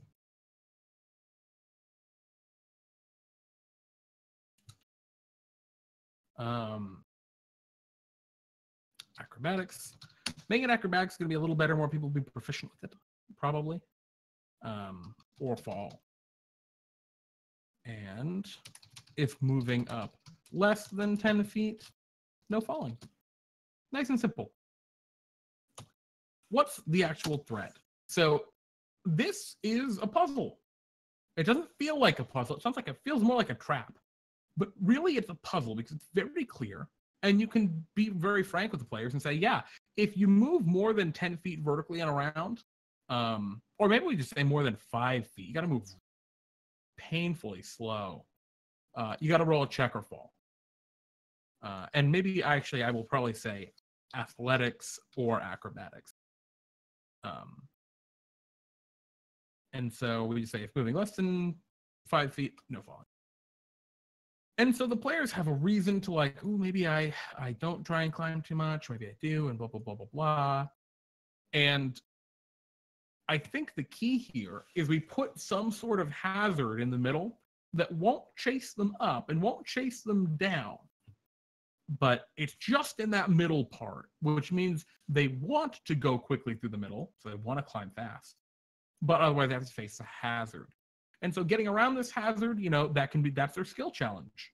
They can use magic and spells to try and levitate or fly or whatever to get past it.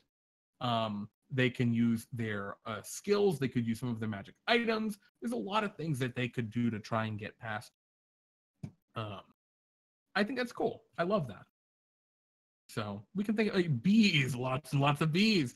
You see, everybody, I was thinking bees as well. That was exactly what I had in mind at first.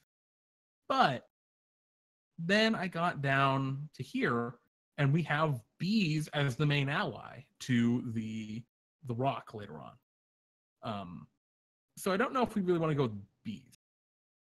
They work, but I'd rather have something more. I think something different, rather. You still want giant squirrels? What are the giant squirrels gonna do, Shiva? I'm interested in this. Tell me about the giant squirrels. Are they like giant archer squirrels that are trying to like shoot you, or are they like giant rabid squirrels? Because I was thinking of a similar thing. They throw giant acorns. So players can battle the giant acorn hucking squirrels.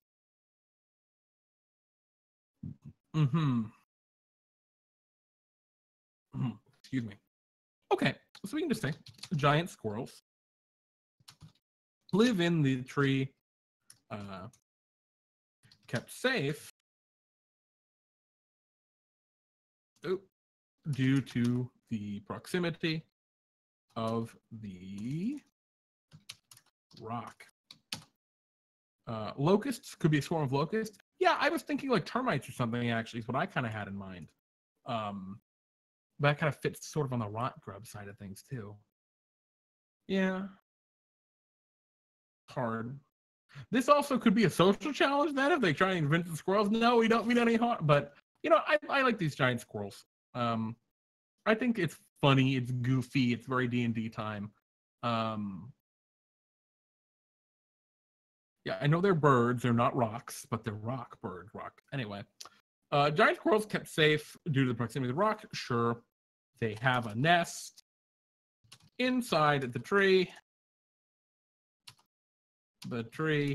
And attack the players who are within, 10 to 20 feet of its opening, about halfway up. Cool. I like this a lot. Giant squirrels, we come in peace. We mean no harm to your nuts. And they throw nuts at you and you die. They throw acorns at you with inhuman ferocity. All right. What stats are we going to use for a giant squirrel that hucks acorns at you with inhuman ferocity?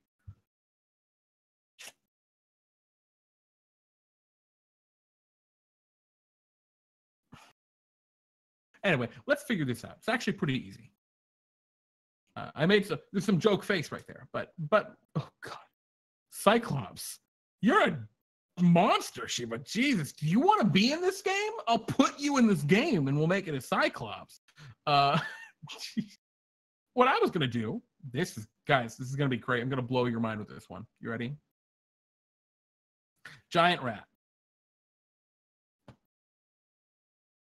I'm just gonna say this bite is a rock. We're done. It's that easy. So, for Fable players, or for story players, giant rat. Just probably stats. Story, giant rat. You see, it's not boring. It's boring if you say a giant rat bites you. But a giant squirrel that is diseased. No, we're not going to just add disease in here for no reason. They're throwing Roxy. All right. You guys are mean. Yikes. What else do we have? Let's see. We want something nice and simple because they're just throwing rocks. Like, it's not that big, right? They're just hucking rocks. What else? I mean, that's the right side about using simple beasts like this, right? Is I could just pick anything. I could say giant ape here. Oh my god, it's challenge rating 7. That's actually really strong. I probably shouldn't have it be a giant ape. That'd be mean. But maybe a regular ape? Where's regular ape? Regular ape's in here, right? Ape. Here we go. Ape, challenge rating 1/2. That would totally work too. They huck rocks. And actually, what I'll probably do is instead of having the giant rat, I will use the ape stats because you all hate the giant rat. We could throw some rocks that are ore, maybe? I mean, we could. We got it, lich rat. God damn. I don't think we need giant skeletal rats here. There's no reason to make it that weird at this point. Yeah, right. So we got this ape here. We got this ape. Got a +5 to hit. Oh, thank you for the follow, White Wolf 1198. Thank you very much. I appreciate your support. Yeah, I think this is fine. We'll just keep giant ape. It's only challenge rating 1/2. That's not super threatening. And what we'll just say is the stats of an ape. And then for story tier, there might be 2 of them. And then for fable, there might be 5 of them. And then for myth, there might be 10 of them. Why not? I mean, the players might just try and blow it up, but I don't know. I feel like might be okay. And, maybe there's 10. 10 just feels like so many. Maybe 2, 4, 8 feels a little better. And then on a hit, roll to not fall. Probably a good idea. For myth, it's just a Cyclops squirrel. How strong is the Cyclops? You guys seem... She was real onto the Cyclops. I cast Fireball on the ape. Yeah, that is the issue. You're correct. They might just try to blow it up. So ape works really well. 19 hit points. Probably going to die to Fireball if it fails, but probably will survive if it succeeds. Well, here's the thing. If they do like Tasha's Hideous Laughters or whatever, that's fine. They're burning those resources against the giant apes instead of the rocks. Instead of the rock later, which is important. Very important. And we don't want this to be a long combat, right? If they decide they're just going to burn 2 third-level spell slots, fireballing the giant apes to kill them with fireballs, sure. The tree's going to set on fire and they'll take fire damage, but sure, they can do that. I think that's okay. Let's see. Cyclops is under giant. I just went by it.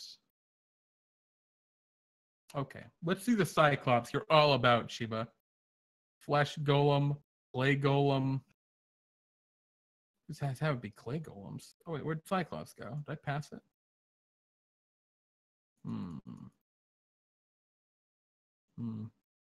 Oh, here we go. Giants? Nope. They're just giants. No, oh, wait. The Cyclops isn't under a giant. I was wrong. Cyclops under Cyclops. GG Giant Ape. Yeah, I mean, and you know, if you really want to use different stats, maybe we use Hill Giant. This sounds a little more reasonable. Still absurd, which is why I don't like it. It's kind of out of place. And this would be a really long battle. It's got 100 hit points. They're in a really weird spot to fight it. I'd rather just use a lot more of the giant squirrels. And that way the players also feel worse when they just murder a ton of giant squirrels. So I'm going to stick with the giant squirrels, but I appreciate your dedication to Cyclops. Also, Cyclops should definitely be with giant. Where's Cyclops even? Or devil, demon, beholder. I passed it. Beholder, carrying crawler. It's going to be really close to here. Crawling cloud. Oh, there was it. I saw it. Cyclops. Cyclops challenge rating 6. All right. Anyway, so where are we at? We've basically, this is challenge 2. We've figured out challenge 2 in regards to the climbing a tree. And what she was saying earlier is we could absolutely just keep this and stick it and say, yeah, it doesn't matter if they're climbing a tree or climbing up, the inside of the windmill because it's got gears and clockwork and it has the same stuff. I think it works totally either way, and I think that's something we could totally keep. We could just stick it, no problem. We could also make it more interesting and have different potential challenges. Works either way. What do you guys think? Do we want to come up with a different challenge for the inside of the windmill? Or do we want to keep it and just say, we'll use the same challenge either way, and we'll just reflavor it a little bit? Because at this point, I'm actually really liking where this adventure's come along. I think it's a really nice little DnDTime adventure. I could run this adventure. I'm not sure if I will next week for reasons. But a different challenge with windmill. All right, buddy, just for you. I like the challenge being not to climb up the inside of the windmill, but to get through the windmill. Well, here's the thing. Dodging gears, it'd be working the same way as this, I think. Maybe it's damage instead of falling, which they're equivalently the same thing here. But maybe the challenge for getting to the windmill is getting to the windmill. So maybe Ankegs have taken up residence nearby the windmill. And so we got to figure out, well, shit, what's an Ankeg? This one I know where it is. It's the very first one in the monster manual. So I can find the Ankeg, thank you very much. No, go hags. Well, okay. Funny, maybe it's the third one. Where's Ankeg? All right, Ankeg is right up here somewhere. There we go. Ankeg. These are cute. They're adorable. Horrible monsters. Hags would work. They're just very complicated. Like, you don't want... They also don't fit in the context of the story we're telling with this, is the problem. They're neat. If there were hags in the windmill, that's like whack. Like, all right, it's a whole nother story we're telling now. And I think hags in a windmill is a great story. I know it's a great story because I've seen it. I've seen it played. I've played it. I've played through it. It's a blast. But for this, I don't think it's what we want. What was saying, maybe it can be a windy day and the gears are moving too fast. Need to find a way to slow or even stop the gears. Yeah, you know what? That would work pretty well. We'll go with that. We'll say to hell with these on-kegs. The on-kegs are weird anyway. Anyone want a dessert? I want a dessert really bad. I'm very hungry. Damn you, Matty Morgs. Freshly baked! Oh, wait a minute. I know what you're doing. I'd love some Wonder Biscuits. Anyway. Yeah, I like this. I actually really like this. Super windy day. And the gears are turning extremely quickly. Yeah, dream pies. I apologize. I missed it. Jeremy's supposed to grapple and bring players underground to murder them. No! No, I was gonna have the on-cake spit poison at them and they have to, like, I don't know, figure something out. Anyway. So, challenge 2. Yeah, no, and of course, if we were going for a much, much more, involved, multi-part adventure, we could do hags and do all that. But not doing that here. We don't need dream pastries. We don't need Strahd von Zarovich. We need a windmill with a fairly mundane problem that the players can't just blow up. So, super windy day, gear turning very quick. Could be dangerous to climb. And actually, I'll put that here. Could be dangerous to climb the insides to the top.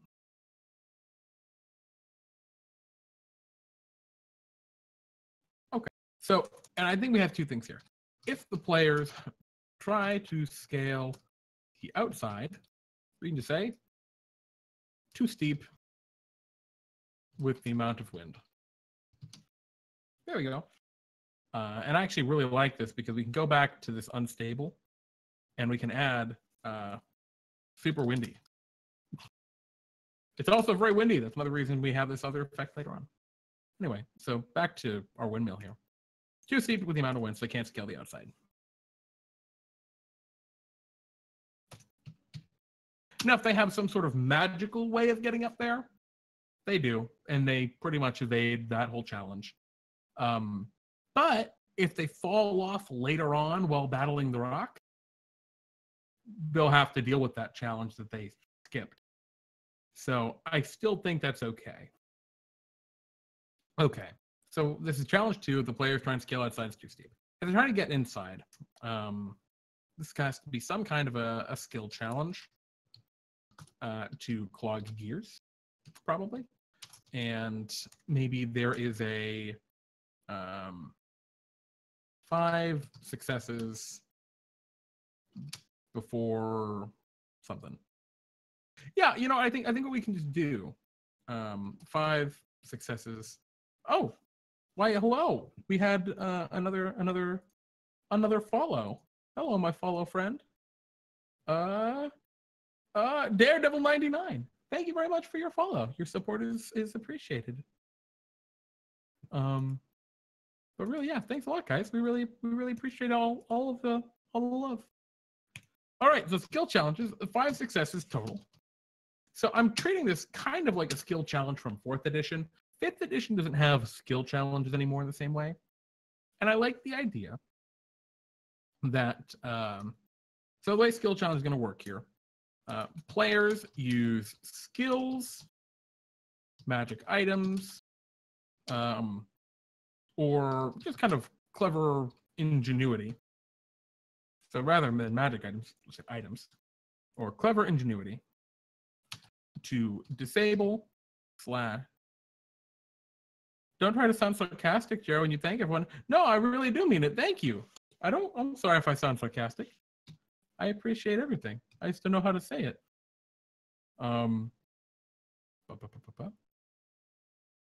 Sorry, I get distracted again. Skill challenge to clog the gears / slow them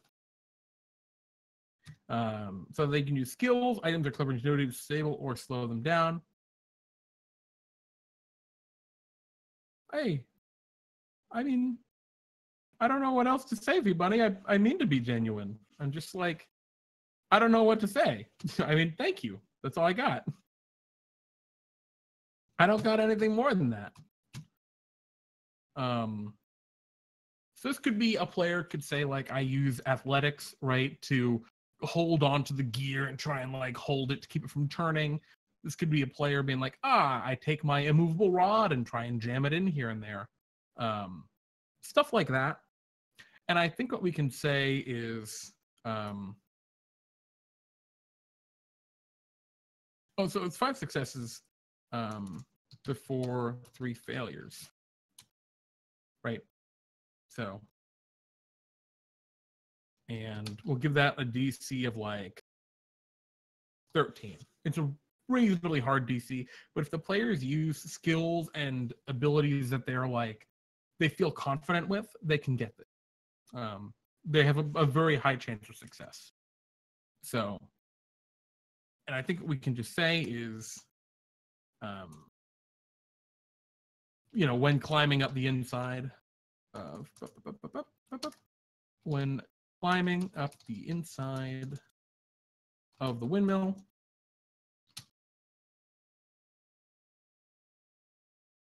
not to mention things like a sword to jam it and the durability would go down and even break. Yeah, exactly, White Wolf, right? They could try it, they could break their way. Oh, they could break their stuff. That'd be bad. That'd be a rough failure. I broke my only weapon. Time to battle a rock. So yeah, we can say when they're climbing inside the windmill, there is a high DC. They got to roll, like, must roll acrobatics to not get jammed up in the gears. Maybe that does, like, I don't know, 2d6 gear damage. Or I guess it'd be bludgeoning damage. God damn it, buddy. It's a grisly death. So 2d6 bludgeoning damage, it's pretty serious on failure. And the DC equals, maybe we'll say, 15 minus number of successes. And they can do up to 5. So actually, maybe the DC should be close to 13. And maybe should we say acrobatics? I'll just give acrobatics or athletics. I like giving players the option for that. Most players will have one of those two studied or whatever. And I think that is cool, right? It's a threat. It's a real threat. If they really jam it up real good, they get their 5 successes. That DC is going to be an 8, very low. I mean, most characters will be able to get that almost every time. But, if they screw up and they aren't able to jam that up, this becomes a serious challenge later in the adventure, right? When they're battling the rock and getting knocked down and have to climb back up. So I like that. I like that a lot. So do they just take this bludgeoning damage? I think at the end they would just get the bludgeoning damage, and then they would still make it to the top, right? They get caught up in the gear, like get an arm caught between some gears, but then they get out.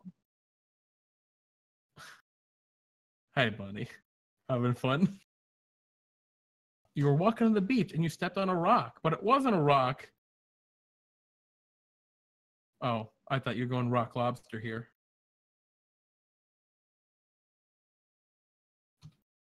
Anywho.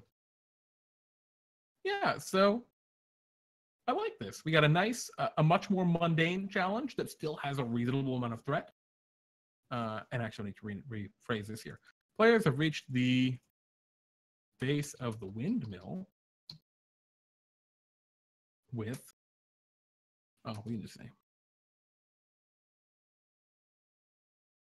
must reach the top to battle the rock / get to its nest, whatever, / save Grandarf. Nice and straightforward. But yeah, these are pretty much the thought process I go through when I'm coming up with the adventures for Pete and Jeremy's D&D time. Nice. I mean, this was a pretty complicated one, actually. It had kind of a branching. They could do a couple of things. And I think that's all right. I mean, that's basically how I roll with it. I would normally figure some things out more off the cuff. I don't always think about it quite as much. But yeah, this is generally the process. White Wolf is asking, what about a low enough roll they break or fracture a bone when they get jammed, or is that too much? You know, White Wolf, I actually really like that you brought that up, because I think if I were going to run this as a module, like something you'd find in Princes of the Apocalypse, for example, which is a campaign module from Wizards of the Coast. I think it's actually from Sasquatch Gaming, published by Wizards of the Coast for 5th edition D&D.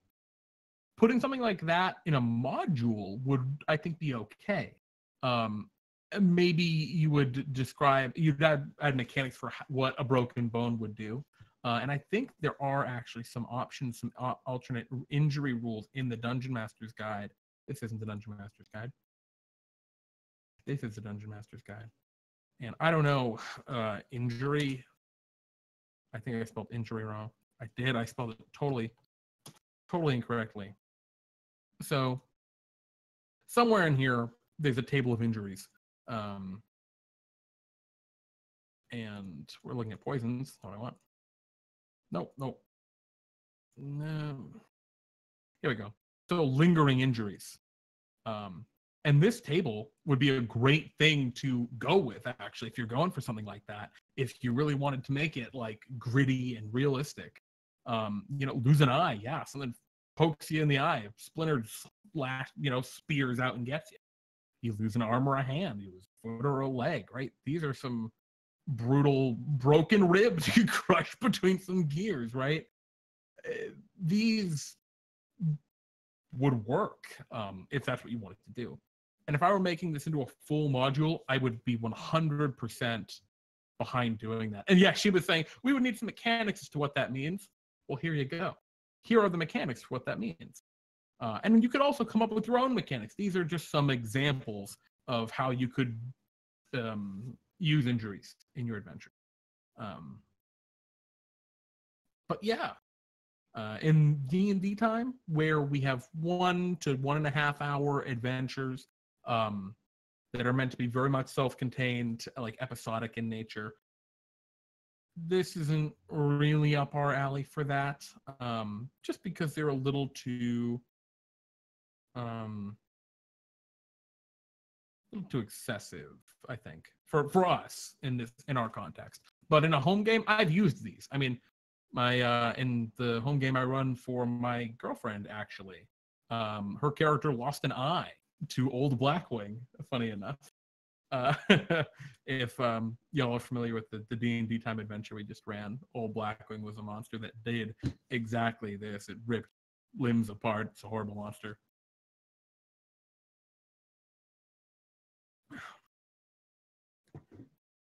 Yeah, fucking Blackwing. But yeah, that's pretty much where I'd call it. At this point, I would look at this again. I'd probably make the gears equal to existing bear traps and call it a day. Yeah, I mean, that's not a bad option too. Like, I said 2d6 is the damage. What are bear traps like? D10s? Probably. 1d10 maybe is actually better. 2d6 feels just really threatening to low-level characters. And maybe the scale would be 2d10 and then 3d10 for myth characters, right? It's much more threatening to bigger characters. because that's just how you have to roll these things. But I'm just gonna write that down here so I don't forget. But at this point, I've got the basic outline. They talk to people. They get through a simple challenge. Then they battle the rock. At this point, I'd go through our music library on Roll20, and I'd start figuring out, like, all right, what music am I going to do for, like, they're walking around in town, and maybe, like, a couple of an NPC might have its own track, but probably not.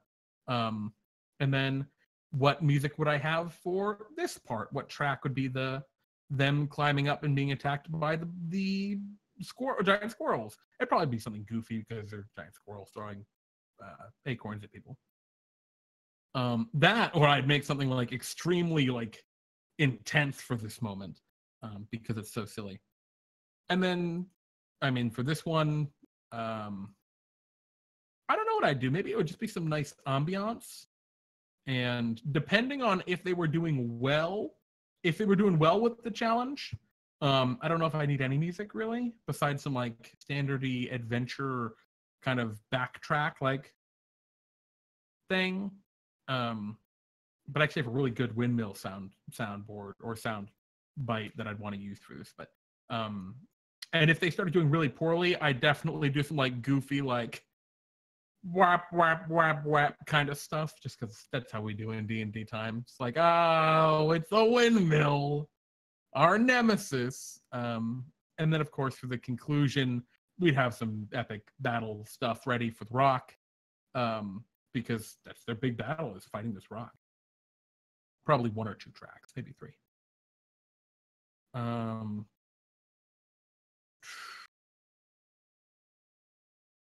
But yeah, I think with that, we just about call it a wrap.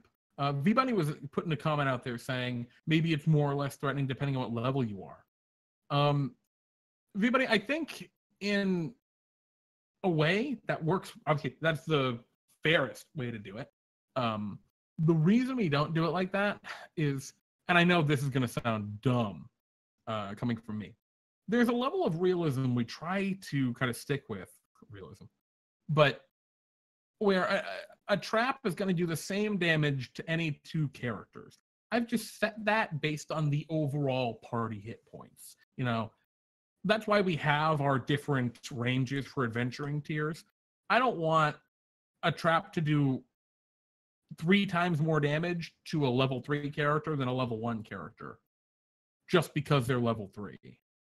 It just, if both the players are in the same party and they hit the same trap, that's just not gonna feel good to that level 3 character.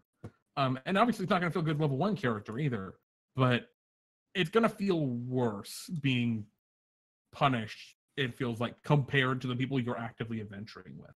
Whereas if it's a character in a different tier taking a lot more damage in an adventure that you're not in, that's a different story.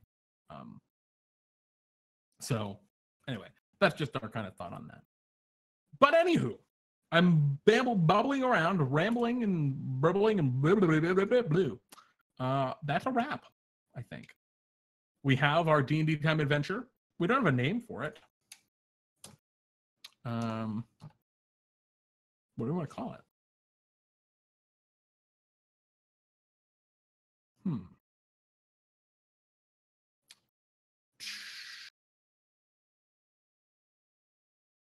I got it. Grandorf takes flight. There we go.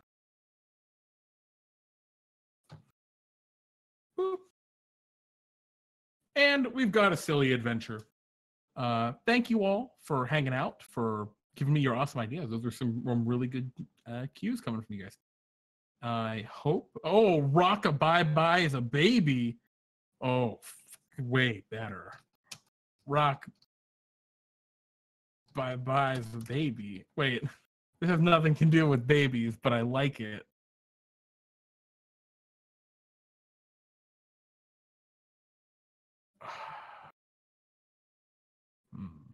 We'll come back. We'll come back. I love that name. Anyway, guys, thank you so much. That's that's the end actually for me tonight. I'm gonna tune off. Do you want to say it's rock so early? Whatever. They're gonna find out like immediately. Anywho, thank you guys for tuning in, for hanging out. I know Pete's gonna be back next week. Huzzah! I don't know if he's doing anything Tuesday, but I am pretty sure he'll be there for Wednesday, and I think he'll be there for he'll be there for Friday. If he's not, that's news to me. Yeah, that's about it. Thanks a bunch. It was great, great hanging out with you guys. Good night. I'm Jeremy, and this is DnDTime Brews. We'll catch you all later.